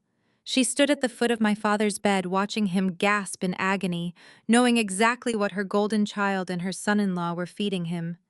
She could have stopped it at any moment. She could have picked up the phone and saved his life. Instead, she chose her perfect public image. She chose the sprawling estate and the country club memberships. She actively covered up the attempted murder of a good, loyal man just to ensure the money kept flowing and her precious daughter never faced the consequences of her actions. The betrayal was a jagged knife twisting violently in my gut. I had spent my entire life trying to earn Cynthia's love, believing she was just cold and demanding. I never realized I was dealing with a literal sociopath. She was not just a negligent mother, She was a willing accessory to a brutal, agonizing execution. I walked over to the filthy motel sink and splashed freezing water over my face, trying to wash away the sickening feeling clinging to my skin. When I looked up at the cracked mirror, my reflection was completely different. The scared, evicted daughter was gone forever. There was no more hesitation and absolutely no more fear. I walked back to the desk and picked up the headphones, placing them firmly back over my ears. They had just confessed to covering up a dark web murder plot, and I was going to record every single devastating word. The horrific truth of my mother's complicity hung heavily in the freezing air of the motel room. I pressed the heavy headphones tighter against my ears, refusing to miss a single syllable. The initial paralyzing shock of the murder cover-up rapidly gave way to a cold, burning hyperfocus. Inside the mahogany study, the tension between my family members remained thick and completely toxic. I heard Cynthia pour another glass of expensive bourbon, the heavy crystal clinking sharply through the crystal-clear audio feed. "The past is irrelevant now," Cynthia stated, her voice entirely devoid of basic human emotion. "We protected the family name, and we successfully secured the massive assets. But absolutely none of that matters if this corporate acquisition falls apart. Andre, where exactly do we stand with the Vanguard Logistics buyout?" "The Vanguard executives are flying into Chicago next Thursday," Andre replied, his tone shifting immediately back to his signature smooth arrogance. "They are completely satisfied with the preliminary financial disclosures I provided. We signed the final corporate transfer documents at noon, exactly 7 days from today. The instant the ink dries on those legally binding contracts, they will wire the $50 million directly into our primary corporate holding account." 7 days. My breath caught sharply in my throat. I grabbed a thick black marker from the desk and wrote the number 7 in massive jagged strokes across the cracked motel mirror. The deadly ticking clock had just accelerated terrifyingly. "And the employee pension funds?" Cynthia asked sharply, her voice betraying a hint of genuine anxiety. "Have you fully and completely sanitized the internal ledgers? If the Vanguard forensic accountants catch even a slight financial discrepancy regarding that missing $15 million, the entire deal is instantly dead in the water." "The ledgers are completely pristine," Mom Andre scoffed loudly. "I routed the stolen pension capital through 5 different shell companies in the Cayman Islands before using it to purchase Stella's yacht and the commercial real estate. I buried the transaction so deeply it looks like standard operational losses on the official accounting books. By the time the warehouse employees realize their retirement accounts have been entirely liquidated, we will be completely untouchable." "We are not just untouchable, Mom," Stella chimed in, her voice dripping with greedy, frantic anticipation. "We are leaving. Andre and I have already secured dual citizenship in a sovereign non-extradition territory. The exact second Vanguard wires the $50 million, we are transferring the entire liquid sum into untraceable decentralized crypto wallets. We board a private charter jet from O'Hare at 3 o'clock next Thursday afternoon." "You are completely abandoning the estate," Cynthia demanded, her voice spiking with sudden violent outrage. "You are leaving me here to face the eventual fallout." "We are mitigating federal risk," Andre corrected her coldly. "The moment Vanguard officially takes over, they will eventually dismantle the company structure, and their auditors might dig too deep into the old architecture. We are absolutely not sticking around to answer federal questions about missing blue-collar pensions or Richard's sudden terminal decline. We take the money and we vanish completely without a single trace. You get to keep this sprawling mansion and your precious high society status, Mom. You should be thanking us for executing this flawlessly." The sheer scale of their calculated ruthlessness was physically sickening. They were not just stealing a massive company, they were actively destroying hundreds of innocent working-class lives. My father had built that logistics empire from a single delivery truck. He knew every single driver by their first name. He attended their local weddings, and he personally paid for their children's medical emergencies. Now Andre and Stella were going to completely wipe out the entire retirement savings of every single loyal employee, leaving them utterly bankrupt and destitute in their old age. and they were going to flee the country living like absolute royalty on a tropical island, while the men and women who actually built their wealth starved in the freezing Chicago winter. The audio feed rapidly descended into a petty, vicious argument between Cynthia and Stella about the logistics of the private jet, but I had heard absolutely enough. I tore the headphones off and stared at the jagged black number 7 on the mirror. The panic that had threatened to completely consume me earlier was entirely gone. It was instantly replaced by a deadly mechanical precision. I was no longer just fighting for my father's life or my own personal survival. I was fighting for the hundreds of families Andre was about to completely destroy.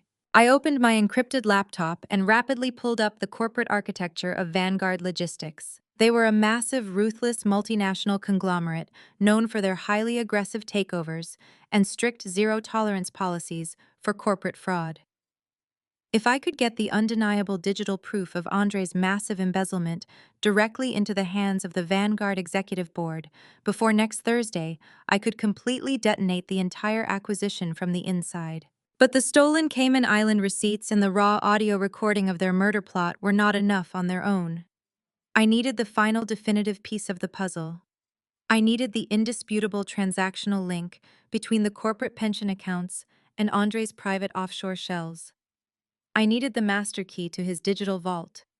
And according to my previous hacking attempts, that specific master key was strictly localized. It was not accessible remotely through any external network. The only way to acquire it was to physically breach the secure server room located on the top floor of our own logistics headquarters.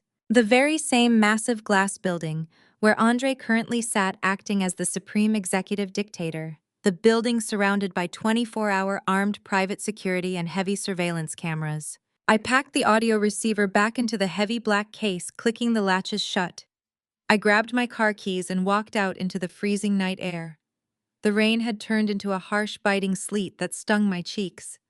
I drove through the dark, empty streets, heading straight back to the rotting, abandoned house where Brenda was monitoring my father's failing heart.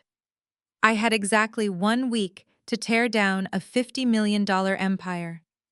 I had to break into a heavily guarded corporate fortress, steal the master encryption key, and hand-deliver the final execution warrant to the rival buyers before my family could escape onto that private jet. They thought they had entirely won. They thought they had buried the past and secured their golden future. But they had absolutely no idea that the digital ghost they created was coming back to burn their entire world to ashes.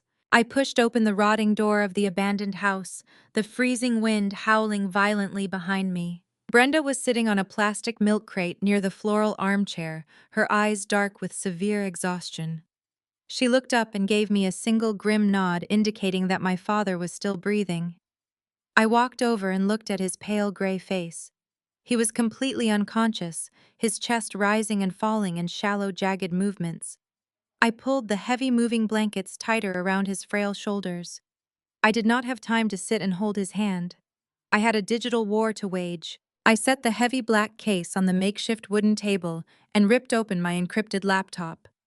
The glowing blue screen illuminated the dark, damp room. The audio recording from the microbug had given me the exact breadcrumbs I desperately needed. Stella and Andre had purchased the heavy metal poison on the dark web using cryptocurrency.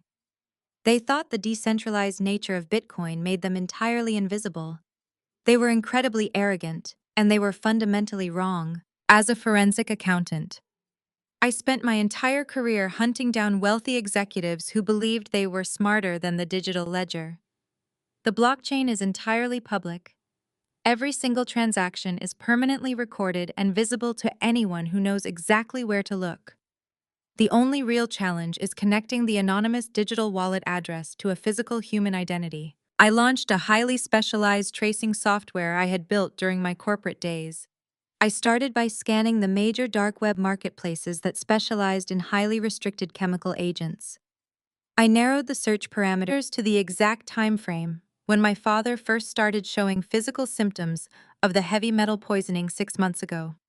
I cross-referenced those specific dates with massive spikes in decentralized cryptocurrency transfers. The screen filled with thousands of glowing green data points cascading rapidly down the dark monitor.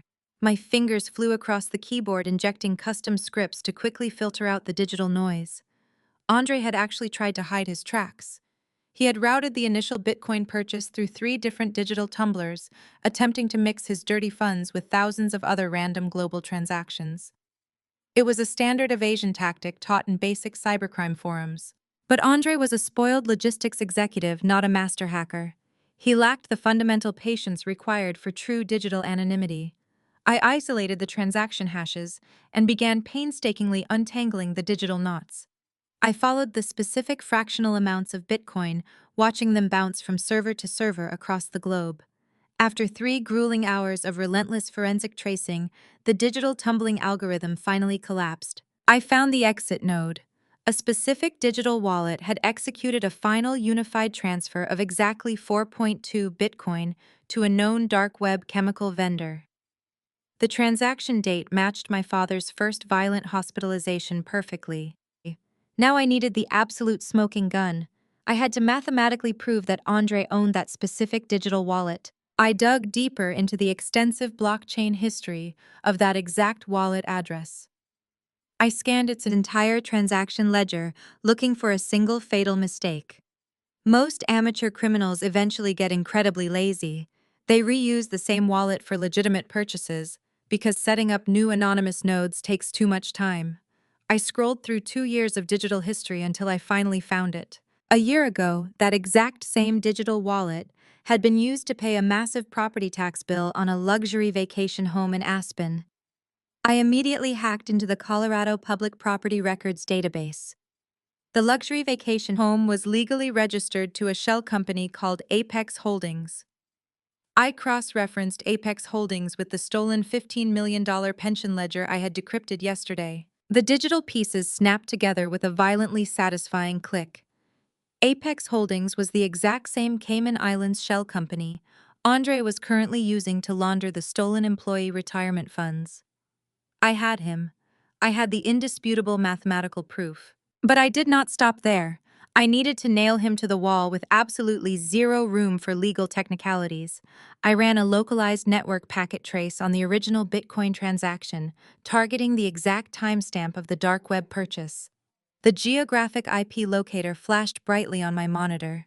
The lethal digital order had originated from a highly secure private network located squarely inside the sprawling family estate. I leaned back in the creaking wooden chair, staring at the glowing screen. I had officially secured the digital execution warrant. I possessed the undeniable cryptographic evidence linking Andre directly to the purchase of the arsenic. I had the complete financial ledger detailing his massive $15 million corporate embezzlement. And I had the crystal-clear audio recording of my mother Cynthia explicitly confessing to covering up the attempted murder of her own husband. It was a complete federal dossier. It was enough evidence to lock all 3 of them in a maximum security prison for the rest of their natural lives, but a terrifying realization slowly crept into my mind. Handing this massive digital package over to the local authorities right now would be a catastrophic mistake. If I walked into a police station, Andre would simply deploy his massive army of elite corporate lawyers.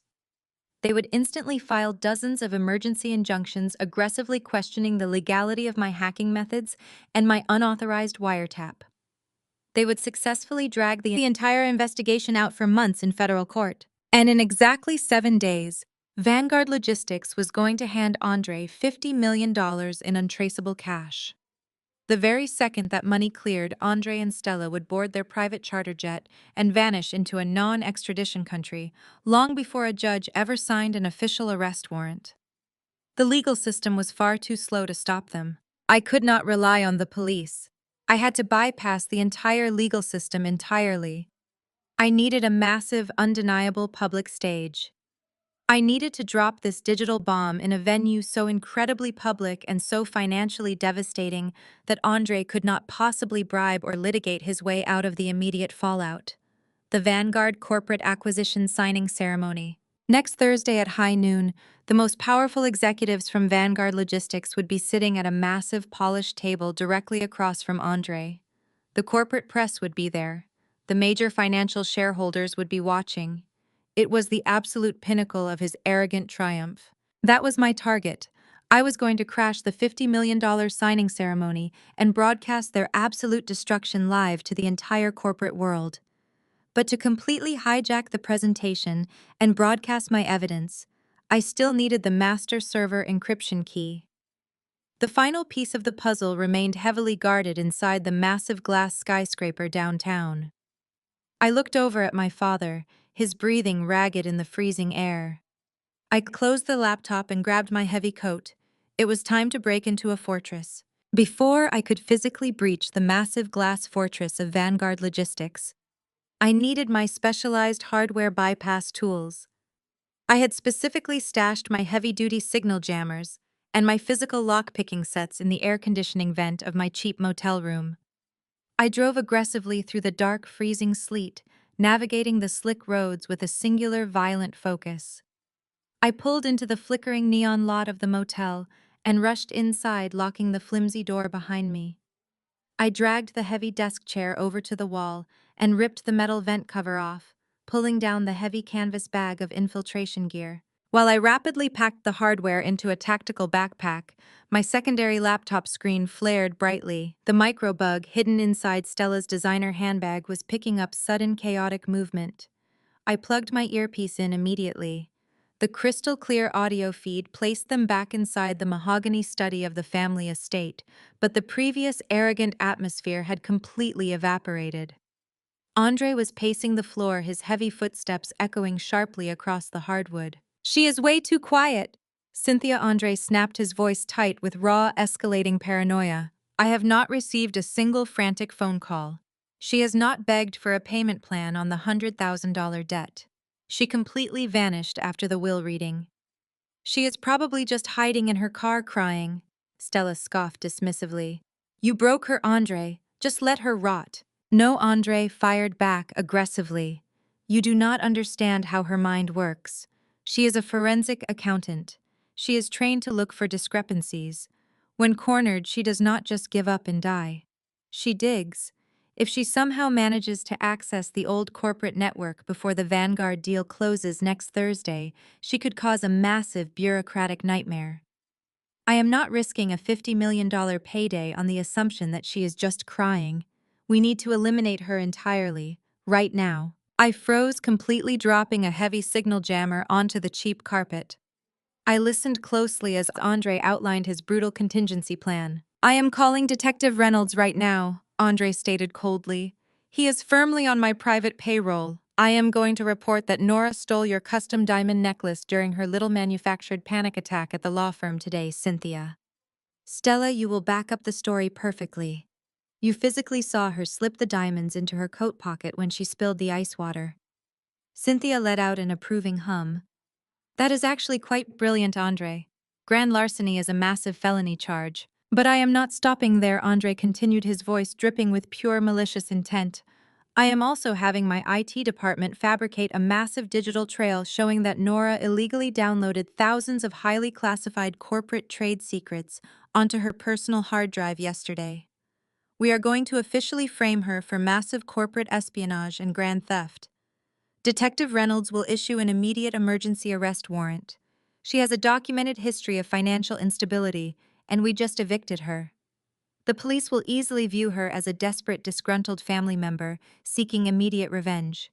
They will lock her in a holding cell without bail until long after the Vanguard acquisition is completely finalized.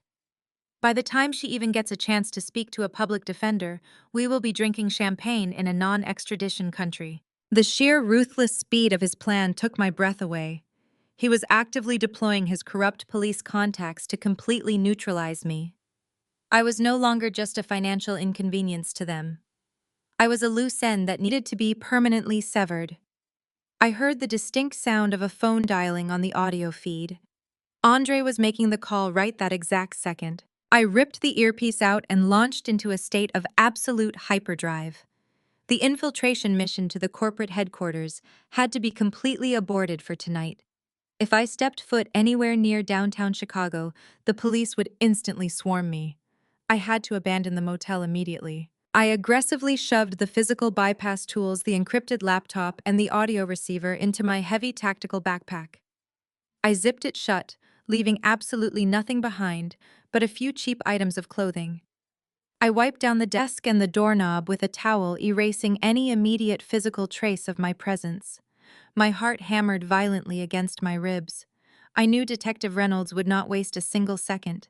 He would ping my burner phone location or track the license plate of my rusted sedan using the city surveillance grid. A sharp, piercing wail suddenly shattered the quiet, freezing night. I spun around and stared at the thin motel curtains. The wail grew louder and more aggressive, multiplying into a deafening chorus of approaching sirens. Flashing red and blue lights violently illuminated the dark room, casting harsh, shifting shadows against the cracked, peeling wallpaper. They had tracked my vehicle. They were already here. I rushed to the window and carefully pulled back a tiny fraction of the dirty fabric. 3 heavy police cruisers had completely blocked off the motel parking lot, trapping my rusted sedan perfectly.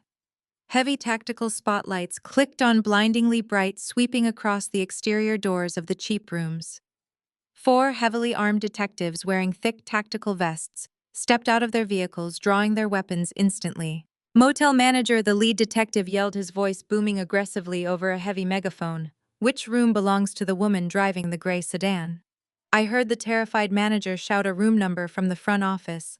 My room number. Heavy combat boots pounded aggressively against the exterior concrete walkway, heading straight for my door. I was completely trapped.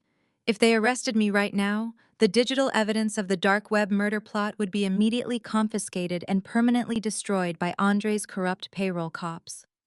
My father would die alone in that freezing, abandoned house. Hundreds of innocent warehouse employees would lose their life savings.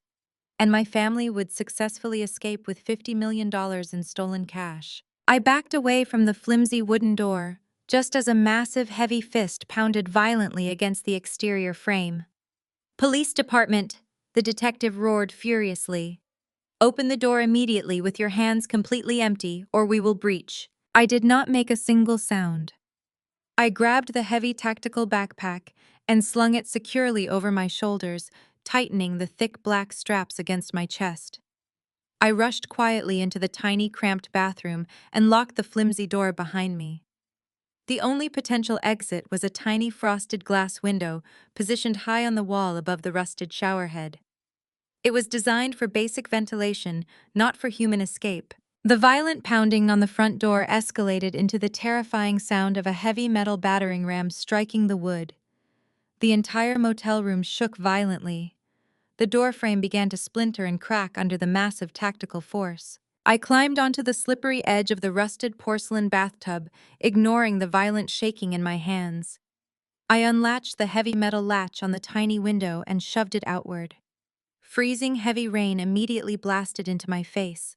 The gap was impossibly small, leading out into a dark, narrow alleyway filled with overflowing dumpsters and broken glass. The front door of the motel room suddenly exploded inward with a deafening crash. Heavy tactical boots stormed into the main room, followed by aggressive shouting and the bright sweeping beams of tactical flashlights. "Clear the bathroom," one of the detectives ordered aggressively. I grabbed the edge of the freezing wet window frame and forced my head and shoulders through the tight, jagged opening, pulling myself out into the violent storm, just as the bathroom door handle began to violently turn. I hit the wet concrete of the alleyway, hard, rolling through the freezing mud and shattered glass. The heavy tactical backpack slammed against my spine, but I did not stop moving.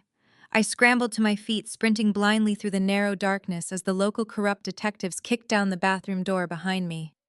I scaled a chain-link fence, cutting my hands on the rusted wire, and dropped into a desolate industrial shipyard.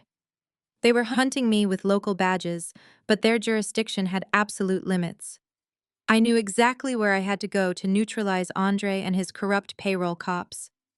I walked for 3 grueling hours through the freezing sleet, bleeding and completely exhausted, until I reached the towering concrete fortress of the Federal Plaza. I walked straight through the heavy glass doors, past the bewildered armed security guards, and surrendered myself directly to the Federal Bureau of Investigation. I sat completely still in the center of the stark gray interrogation room. The heavy steel door clicked open, and 2 men walked inside. One was Detective Reynolds, the corrupt local cop on Andre's payroll, looking absolutely furious that the feds had intercepted his prized bounty. The other man was Special Agent Miller, a seasoned veteran of the FBI Financial Crimes Division. Reynolds slammed a thick manila folder onto the metal table, attempting to establish immediate absolute dominance. He leaned forward, invading my personal space, smelling faintly of cheap stale coffee and corrupt money. You are facing 20 years in state prison for grand larceny and corporate espionage. Nora, he growled aggressively. Your mother has officially sworn under oath that you stole her custom diamond necklace during the will reading. Your brother-in-law has provided complete digital logs proving you hacked his corporate servers and stole highly classified logistics data. I did not flinch. I kept my breathing perfectly shallow and my eyes lethally calm. I looked directly past the corrupt local cop and focused entirely on the federal agent. Agent Miller. I said, my voice steady and completely devoid of fear. I am a certified forensic accountant. If you review the official police report Detective Reynolds just handed you, you will find the alleged theft of the diamond necklace occurred at exactly 12:45 yesterday afternoon. I leaned back in the cold metal chair, crossing my arms. However, if you pull the insurance claims database right now, you will find that Cynthia filed a massive loss claim for that exact same diamond necklace 3 weeks ago. She claimed it was lost during a charity gala in Manhattan. She already received a $500,000 payout from her insurance provider. She cannot legally accuse me of stealing an item she already declared completely lost to defraud her insurance company. Agent Miller shifted his weight, his sharp eyes narrowing with sudden intense interest. He pulled a secure tablet from his jacket and began typing rapidly, verifying my immediate claim. Reynolds turned visibly pale, his aggressive demeanor faltering slightly. But the corporate espionage, Reynolds stammered, pointing a thick, heavy finger directly at my face. We have the internal network logs. You downloaded 10 terabytes of proprietary logistics data to a remote server. I offered a cold, calculated smile. I am fully aware of the digital logs Andre provided. I replied, my tone sharp and purely clinical. But a basic IT audit will instantly prove those logs are entirely fabricated. Look closely at the data transfer rates recorded in that specific file. The logs claim I downloaded 10 terabytes of data over a standard guest Wi-Fi connection in under 4 minutes. That speed is physically impossible, given the current bandwidth limitations of the corporate hardware. Furthermore, the IP address listed as my remote server actually belongs to a decentralized proxy farm in Eastern Europe. Andre simply paid a black hat digital contractor to spoof a massive data breach using dummy files and slap my name on the incident report. If you confiscate his personal terminal right now, you will find the exact encrypted emails where he purchased the spoofing service using corporate funds. Agent Miller set his tablet down slowly on the table. He looked at Reynolds with a look of absolute, unadulterated disgust. You brought me a fabricated case, Reynolds Miller stated, his voice dangerously low. Get out of my interrogation room before I arrest you for obstruction of federal justice. The local detective swallowed hard, his face turning a dark shade of crimson.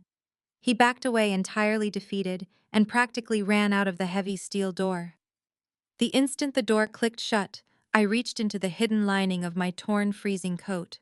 I pulled out a heavy black encrypted flash drive and slid it deliberately across the cold metal table. What exactly is this? Agent Miller asked, his eyes locked entirely on the small black device. That is a fully decrypted 500-page federal dossier, I stated flatly, holding his intense gaze. It contains the complete, unadulterated financial truth behind the Vanguard corporate acquisition scheduled for next Thursday. Inside you will find the exact offshore routing numbers, proving Andre has actively embezzled $15 million from his own employee pension funds. You will find the Cayman Island shell companies he is using to launder the stolen blue-collar capital. And most importantly, you will find the undeniable cryptographic proof, linking his personal devices directly to dark web transactions designed to facilitate his immediate escape to a non-extradition country the exact moment the corporate sale clears. I am not here to negotiate a plea deal, Agent Miller. I am handing you the largest corporate fraud conviction of your entire career wrapped in a perfect bow. But you have exactly 6 days to stop Vanguard from handing my brother-in-law $50 million in untraceable cash. Agent Miller stared at the encrypted black flash drive resting on the cold metal table. He looked back up at me, his sharp eyes analyzing my entirely calm demeanor. He recognized exactly what I was handing him. It was a fully weaponized federal case completely devoid of local corruption. He slid the drive into his jacket pocket and nodded slowly. "You are free to go, Nora," he stated, his voice echoing loudly in the Stark room. "But do not leave the city limits. We will be watching Vanguard logistics very closely." I walked out of the towering Federal Plaza and back into the freezing Chicago storm, entirely a free woman. But handing the financial evidence to the FBI was only the first half of my ultimate revenge. The feds would successfully stop the $50 million Vanguard acquisition, and they would eventually arrest Andre for massive corporate fraud. But federal financial investigations take months to physically execute. Stella and Cynthia could easily use their remaining wealth and high society connections to completely distance themselves, claiming absolute ignorance of Andre and his financial crimes. I could not let the women who happily watched my father suffer slip away untouched. I needed to force their hand immediately and publicly before the Vanguard deal even reached the federal courts. I stopped at a brightly lit electronics store downtown and purchased a cheap disposable smartphone with the very last of my stolen pawnshop cash. I sat on a freezing bus stop bench and connected to a public encrypted network. I opened the master digital dossier and extracted a single devastating image. It was a high-resolution screenshot of the decentralized cryptocurrency ledger, explicitly showing the exact Bitcoin transfer Stella had authorized to the dark web chemical vendor for the highly restricted arsenic, the undeniable digital receipt of her brutal attempted murder. I created a secure burner email account and attached the damning photograph. I typed a brief, highly calculated message targeting Stella directly. "I know exactly what you bought for Dad. The FBI currently has the corporate financial ledger, but I strictly kept the dark web murder receipts.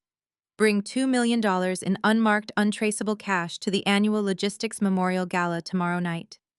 If you fail to deliver the money exactly as instructed, I will instantly broadcast the unredacted digital files to every single major news outlet and local police precinct in Chicago." I hit send and immediately crushed the disposable phone under the heavy heel of my boot, kicking the shattered plastic into the flooded street drain. The trap was officially set. The Logistics Memorial Gala was the most prestigious high society event of the year, hosted entirely by my mother, to publicly honor my father and his fading legacy. The entire corporate elite would be drinking champagne under bright chandeliers, completely unaware of the absolute carnage about to unfold. Stella and Cynthia would be forced to face me in the center of their own glittering kingdom, knowing I held the ultimate power to permanently destroy their perfect lives forever. I hurried back to the damp, rotting house, navigating the freezing, flooded streets with a renewed sense of absolute purpose. Brenda was asleep in the corner chair, wrapped in heavy blankets, while my father breathed steadily in the center of the dark room. I did not wake her. I moved straight to the makeshift wooden table and opened my encrypted laptop, plugging the heavy black headphones directly into the audio receiver. I synchronized the secure frequency connected to the microbug hidden deep inside Stella's designer handbag. The audio feed cracked to life, and the sheer chaotic panic radiating from the sprawling family estate was instantly deafening. "What do you mean she sent you a picture?" Andre screamed, his voice cracking violently with raw, unfiltered terror. "Show me your phone right now, Stella." I heard the heavy sound of footsteps scrambling across the hardwood floor of the mahogany study. Stella was hyperventilating, her breath coming in sharp, desperate gasps. "She has the Bitcoin receipt, Andre," she sobbed hysterically. "She knows exactly what we bought. She wants $2 million in cash at the Memorial Gala tomorrow night, or she is going straight to the press. We are going to federal prison. My entire life is completely ruined because of your absolute stupidity." "Shut up and let me think," Andre roared aggressively. The smooth, arrogant corporate executive was entirely gone, replaced by a cornered, desperate animal. How did she find the decentralized ledger? I paid a massive premium to tumble those digital funds. I buried the transaction history under 3 different proxy servers. You told me we were completely untraceable. Stella shrieked, her voice echoing sharply on the crystal clear feed. You promised me this was a flawless plan. You are absolutely pathetic. I never should have listened to you. You dragged me into a murder plot to save your own corporate career. I sat perfectly still in the freezing room, rapidly typing every single word they screamed into a secure, encrypted document.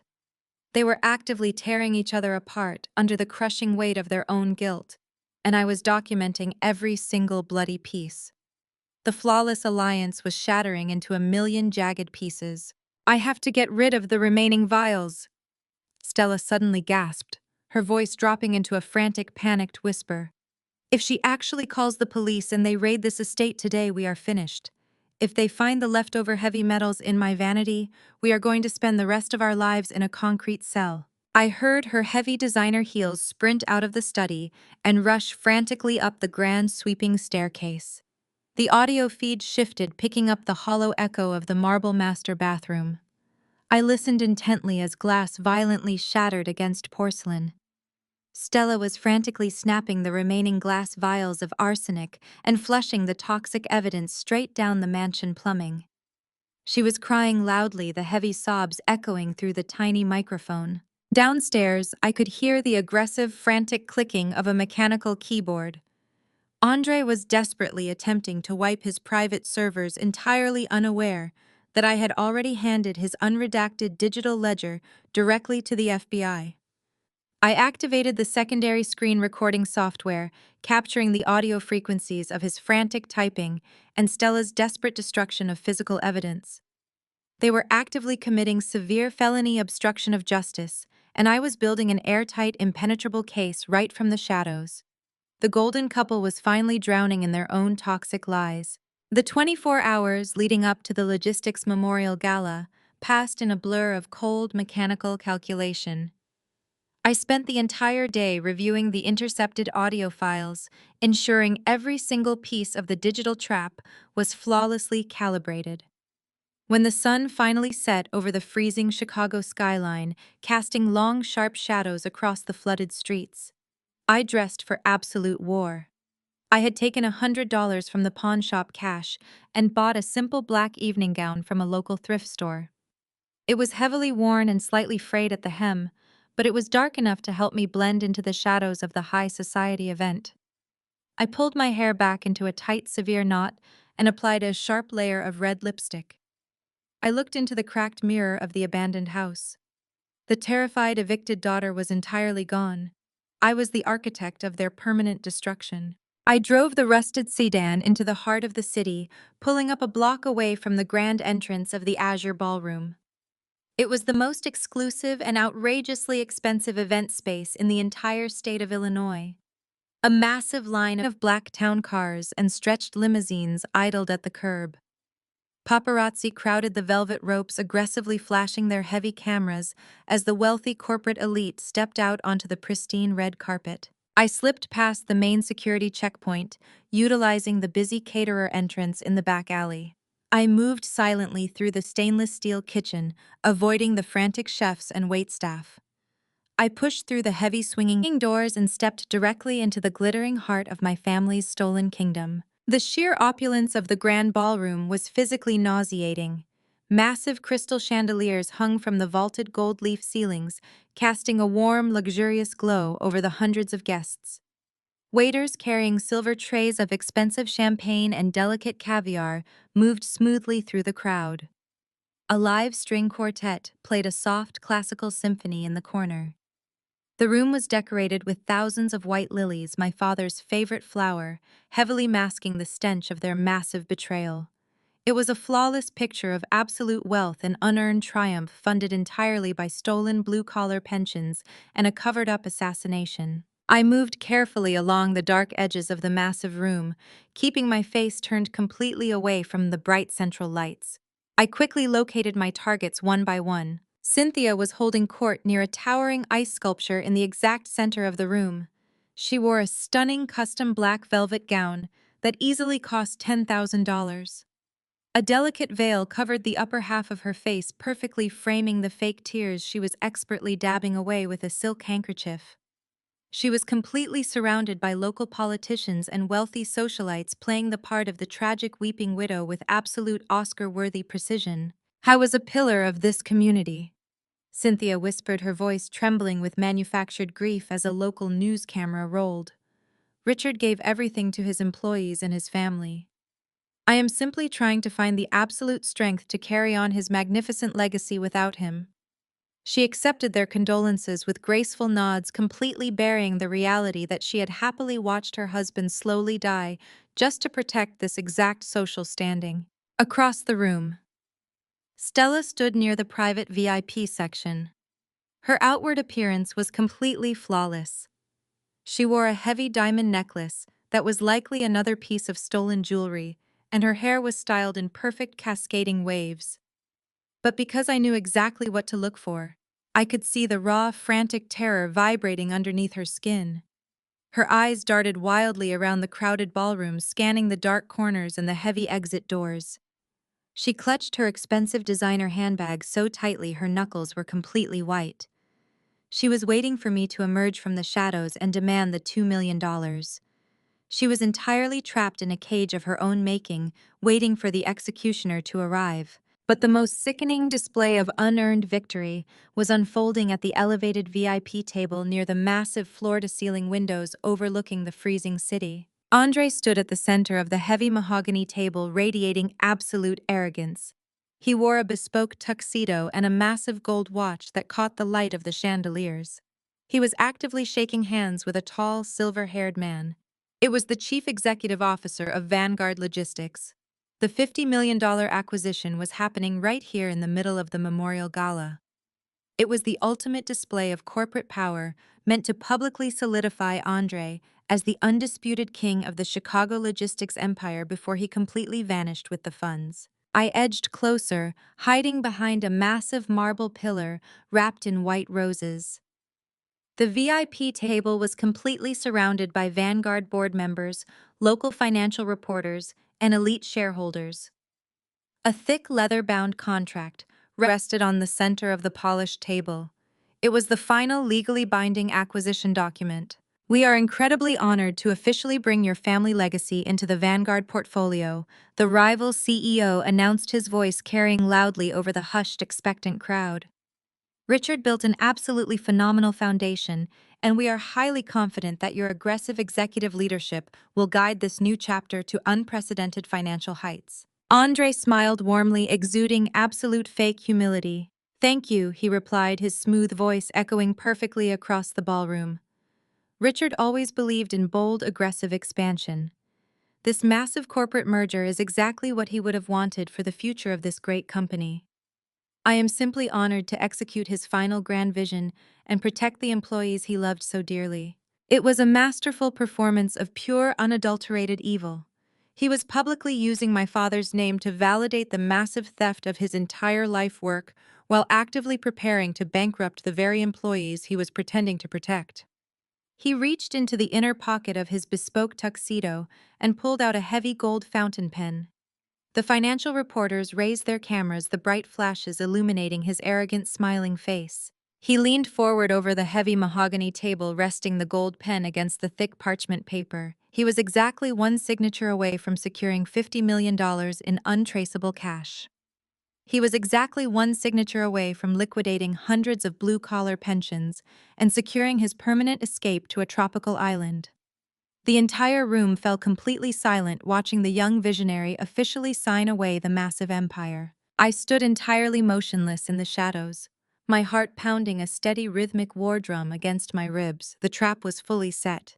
The golden couple was perfectly cornered, and the corrupt matriarch was surrounded by the exact society she had committed murder to impress.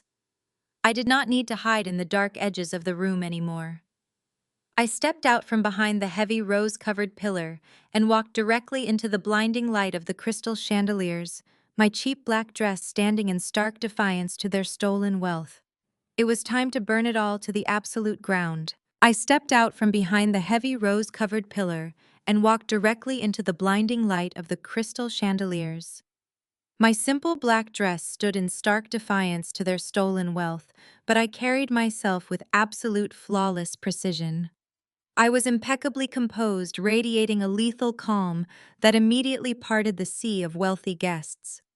The room was buzzing with quiet anticipation as Andre held the gold pen, but my sudden deliberate movement drew every single eye in the massive ballroom. Waiters paused with their silver trays midair. The string quartet entirely missed a note, dragging a harsh screech across the cello strings. I was the disgraced, exiled daughter returning from the dead, and my presence was a physical shockwave washing across the grand banquet hall. Two massive security guards in heavy black suits moved immediately to intercept me. They stepped into the center aisle, aggressively blocking my path to the main stage. I did not slow my pace for a single second. I walked straight toward them, locking eyes with the larger guard. "I am Nora, the eldest daughter of Richard, the exact man you are honoring tonight," I stated, my voice cutting through the heavy silence like a razor blade. "If you lay a single hand on me in front of these local news cameras, you will be violently terminating your career and facing a massive federal lawsuit before midnight. Step aside immediately." The guard hesitated, looking frantically toward the VIP table for confirmation. Andre was completely frozen, his gold pen hovering mere inches above the massive acquisition contract. He was too utterly stunned to issue a command. I did not wait for the guard to make a decision. I walked straight through the narrow gap between them, bypassing the private security detail entirely. I did not head toward the VIP table to confront my brother-in-law. I turned sharply and marched directly up the carpeted stairs to the elevated audiovisual booth overlooking the entire ballroom. The solitary AV technician was a young kid in a cheap headset, actively preparing to cue the grand memorial tribute video. He spun around in his swivel chair, completely shocked as I slammed the heavy booth door shut and locked the steel deadbolt. "What are you doing?" he stammered aggressively, reaching for the master control panel. "You absolutely cannot be in here." I stepped directly into his personal space and slammed a $100 bill onto his mechanical keyboard. "I am the daughter of the deceased," I said, my tone perfectly flat and utterly terrifying. "Go take a 10-minute break right now, or I will have you permanently blacklisted from every corporate event venue in Chicago." The kid looked at the cash, looked at my dead eyes, and immediately scrambled out of the small side exit, leaving me in absolute control of the master console. I looked down through the soundproof glass window at the sprawling ballroom. The confusion below was rapidly escalating into total chaos. The Vanguard CEO was demanding answers from his legal team. Cynthia had dropped her silk handkerchief, completely abandoning her weeping widow performance as her mask slipped. Stella was backing away from the VIP table, her hands shaking violently. They were absolutely terrified, but they still thought I was simply here to make a scene and beg for a piece of the corporate pie. They had absolutely no idea the execution was already underway. I pulled my encrypted phone from my pocket and jammed the auxiliary output directly into the master soundboard. I rapidly connected the device to the primary visual server, overriding the locked queue. Down below, Andre had finally recovered his composure.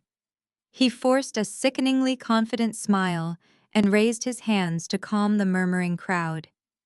"Ladies and gentlemen, please excuse this unfortunate interruption," he announced, his smooth voice booming through the PA system. "My sister-in-law is clearly struggling with her profound grief. Security will escort her out, and we will proceed with the tribute to Richard." I hit the master override switch. The main grand lighting in the ballroom instantly plunged into pitch-black darkness. A collective terrified gasp echoed from the hundreds of elite guests. 10 seconds of pure suffocating silence passed in the dark. Then the massive 50-foot projector screen behind the VIP table flared to life with blinding white light. It did not display a heartwarming montage of my father. It displayed a massive high-definition image of a Cayman Islands offshore bank statement. The illicit account was officially registered to Andre. The red highlighted numbers clearly showed exactly $15 million systematically routed from the Vanguard Employee Pension Fund into an untraceable shell corporation. The silence in the room was completely absolute. The wealthy elite stared at the undeniable proof of massive corporate fraud projected 50 feet high. The Vanguard CEO dropped his crystal champagne glass, letting it shatter violently against the polished marble floor.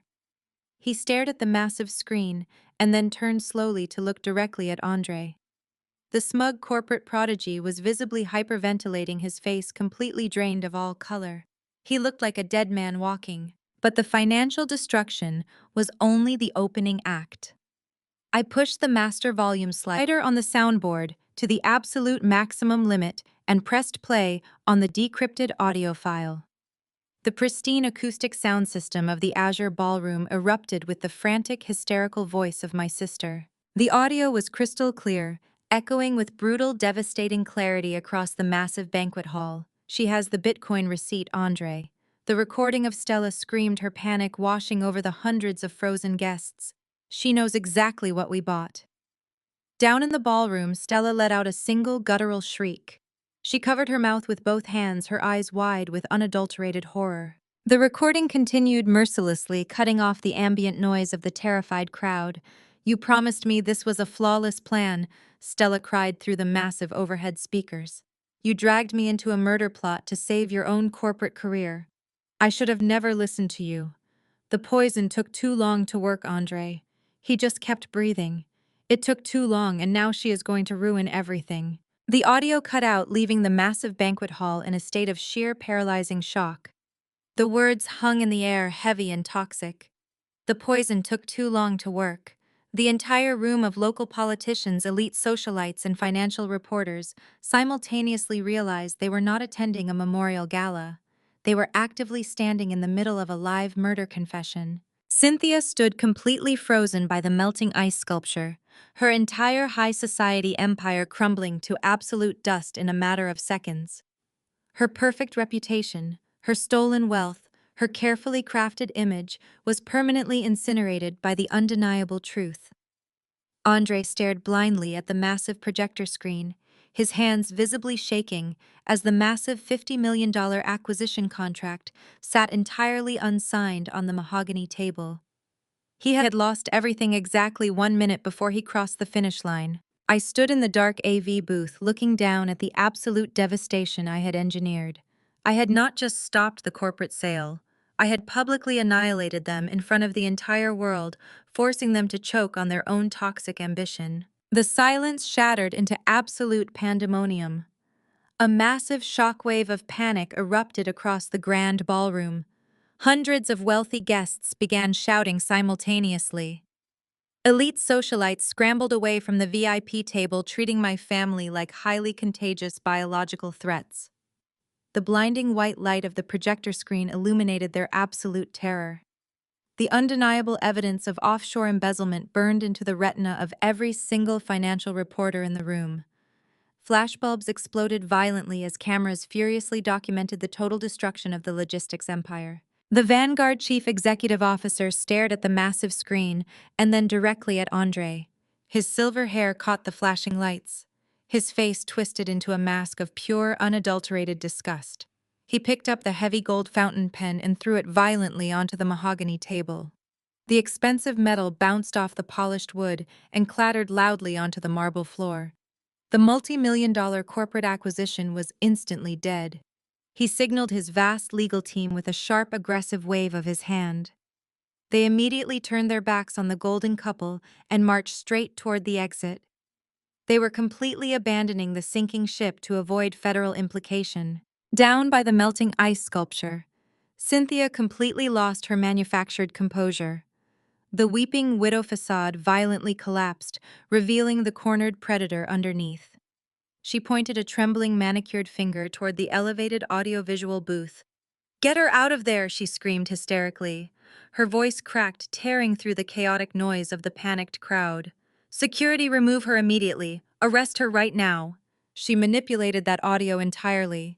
It is a complete fabrication. She frantically grabbed the arms of the fleeing local politicians, desperately trying to maintain her shattered high society illusion. They violently shook off her grip, backing away in sheer absolute disgust. Stella collapsed onto the pristine white tablecloth. She buried her face in her hands, sobbing uncontrollably. The diamond necklace heavy around her throat looked exactly like a glittering hangman's noose.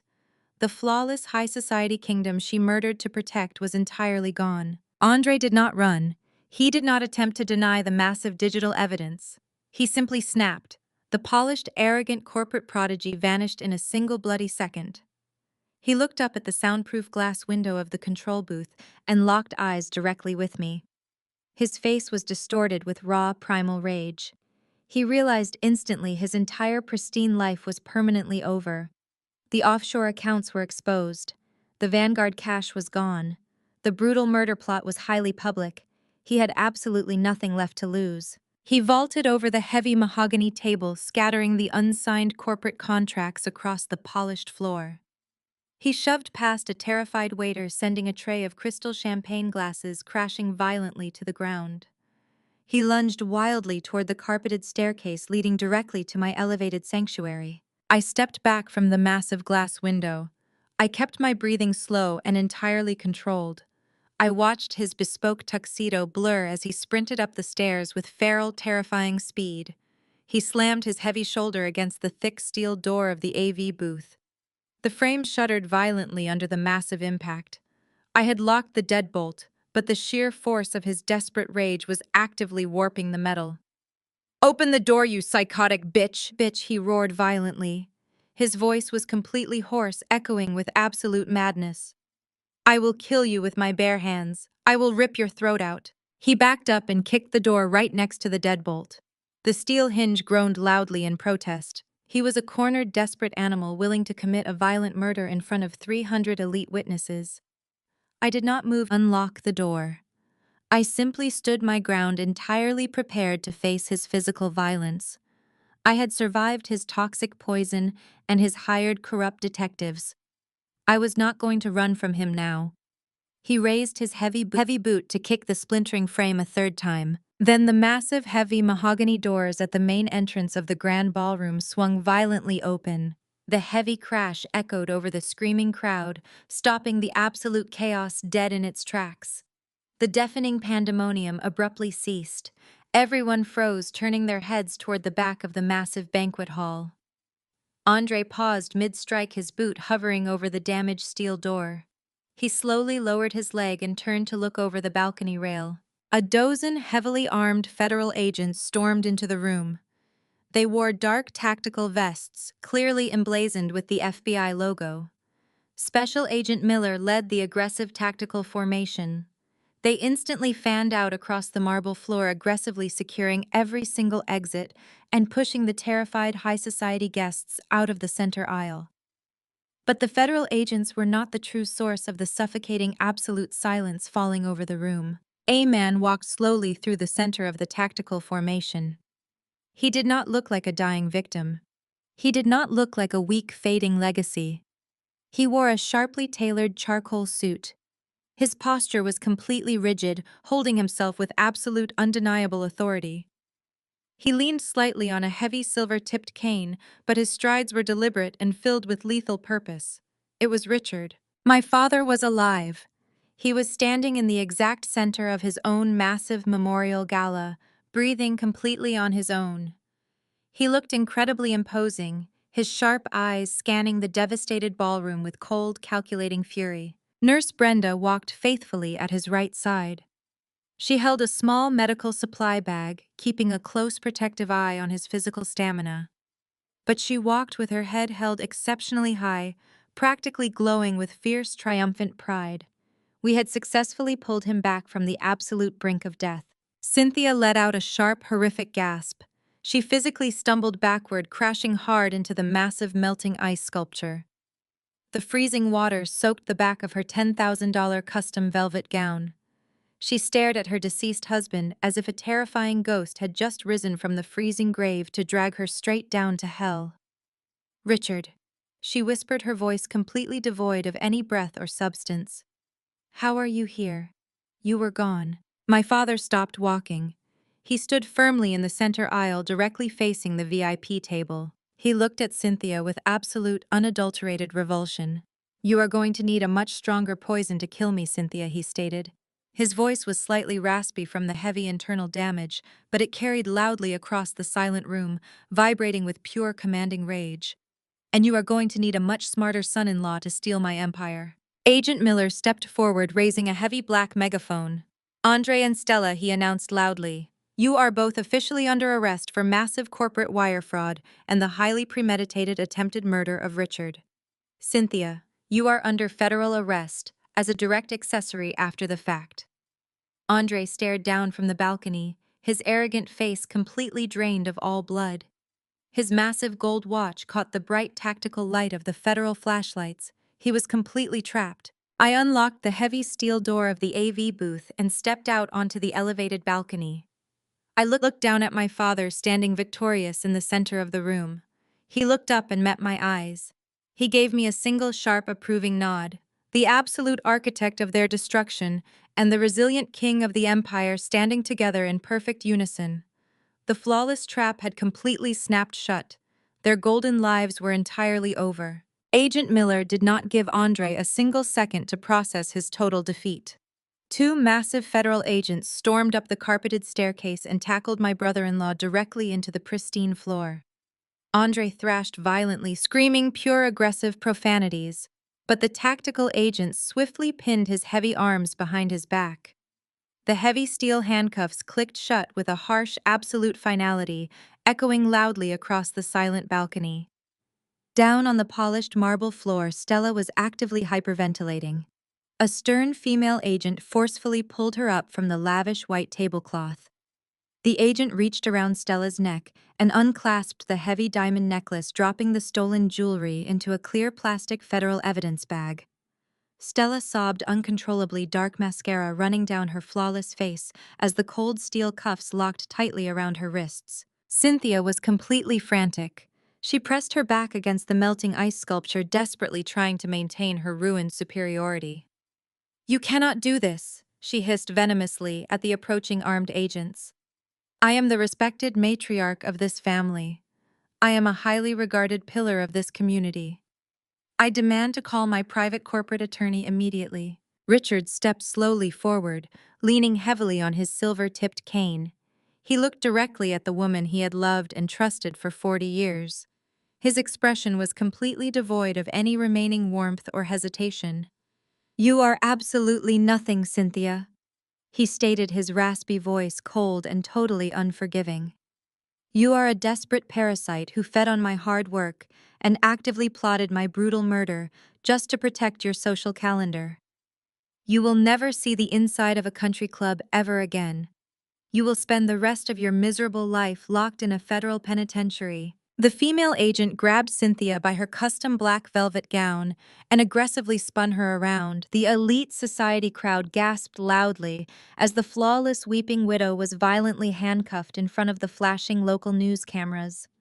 The exact wealthy socialites Cynthia had spent decades trying to impress were now actively recording her humiliating arrest on their smartphones, whispering to each other in sheer absolute disgust. I walked slowly down the carpeted stairs, leaving the elevated audiovisual booth behind forever. The massive 50-foot projector screen still brightly displayed Andre's illegal offshore bank accounts, casting a harsh white light over the ruined banquet hall. I walked straight through the center aisle of the ballroom. The wealthy elite rapidly stepped aside, refusing to make eye contact with me. I was no longer the disgraced exiled daughter. I was the lethal apex predator who had successfully orchestrated the greatest corporate takedown in Chicago history. I stopped directly in front of my father. He looked at my cheap black thrift store dress, and then at the absolute fierce determination burning in my eyes. You saved my life, Nora, he said, his voice filled with profound, overwhelming gratitude. You saved our entire legacy. I am incredibly proud of you. I smiled for the first time in weeks, a genuine warm expression completely devoid of calculated malice. Let us go home, Dad, I replied softly. We walked out of the Azure Ballroom together, flanked entirely by heavily armed federal agents. We stepped out into the freezing Chicago night exactly as a massive fleet of local police cruisers arrived. The flashing red and blue lights illuminated the massive crowd of frantic, screaming paparazzi. I watched with absolute pure satisfaction as Andre, Stella, and Cynthia were forcefully shoved into the back of separate armored police vehicles. The heavy metal doors slammed shut permanently, ending their reign of toxic abuse and corporate terror. 72 hours later, the massive legal dust finally settled. The FBI officially seized every single offshore asset Andre had attempted to hide in the Cayman Islands. The $50 million Vanguard acquisition was permanently terminated, saving hundreds of blue-collar pensions from total devastating liquidation. The local corrupt detectives on Andre's payroll were immediately fired and indicted on severe federal racketeering charges. The toxic Golden family was denied bail, completely locked away in solitary federal holding cells, awaiting their high-profile criminal trials. I walked into the massive glass-enclosed corner office of the Vanguard Logistics headquarters. The room was absolutely pristine, bathed in bright, warm morning sunlight. I did not belong in the damp, rotting house in the flooded suburbs. I belonged exactly here. I walked behind the heavy mahogany desk and sat down in the massive leather executive chair. Richard sat across from me, entirely comfortable in his new role as the acting chairman of the board. He had officially handed me the keys to the entire corporate kingdom. I was the newly appointed chief executive officer of Vanguard Logistics. I had successfully reclaimed my rightful throne.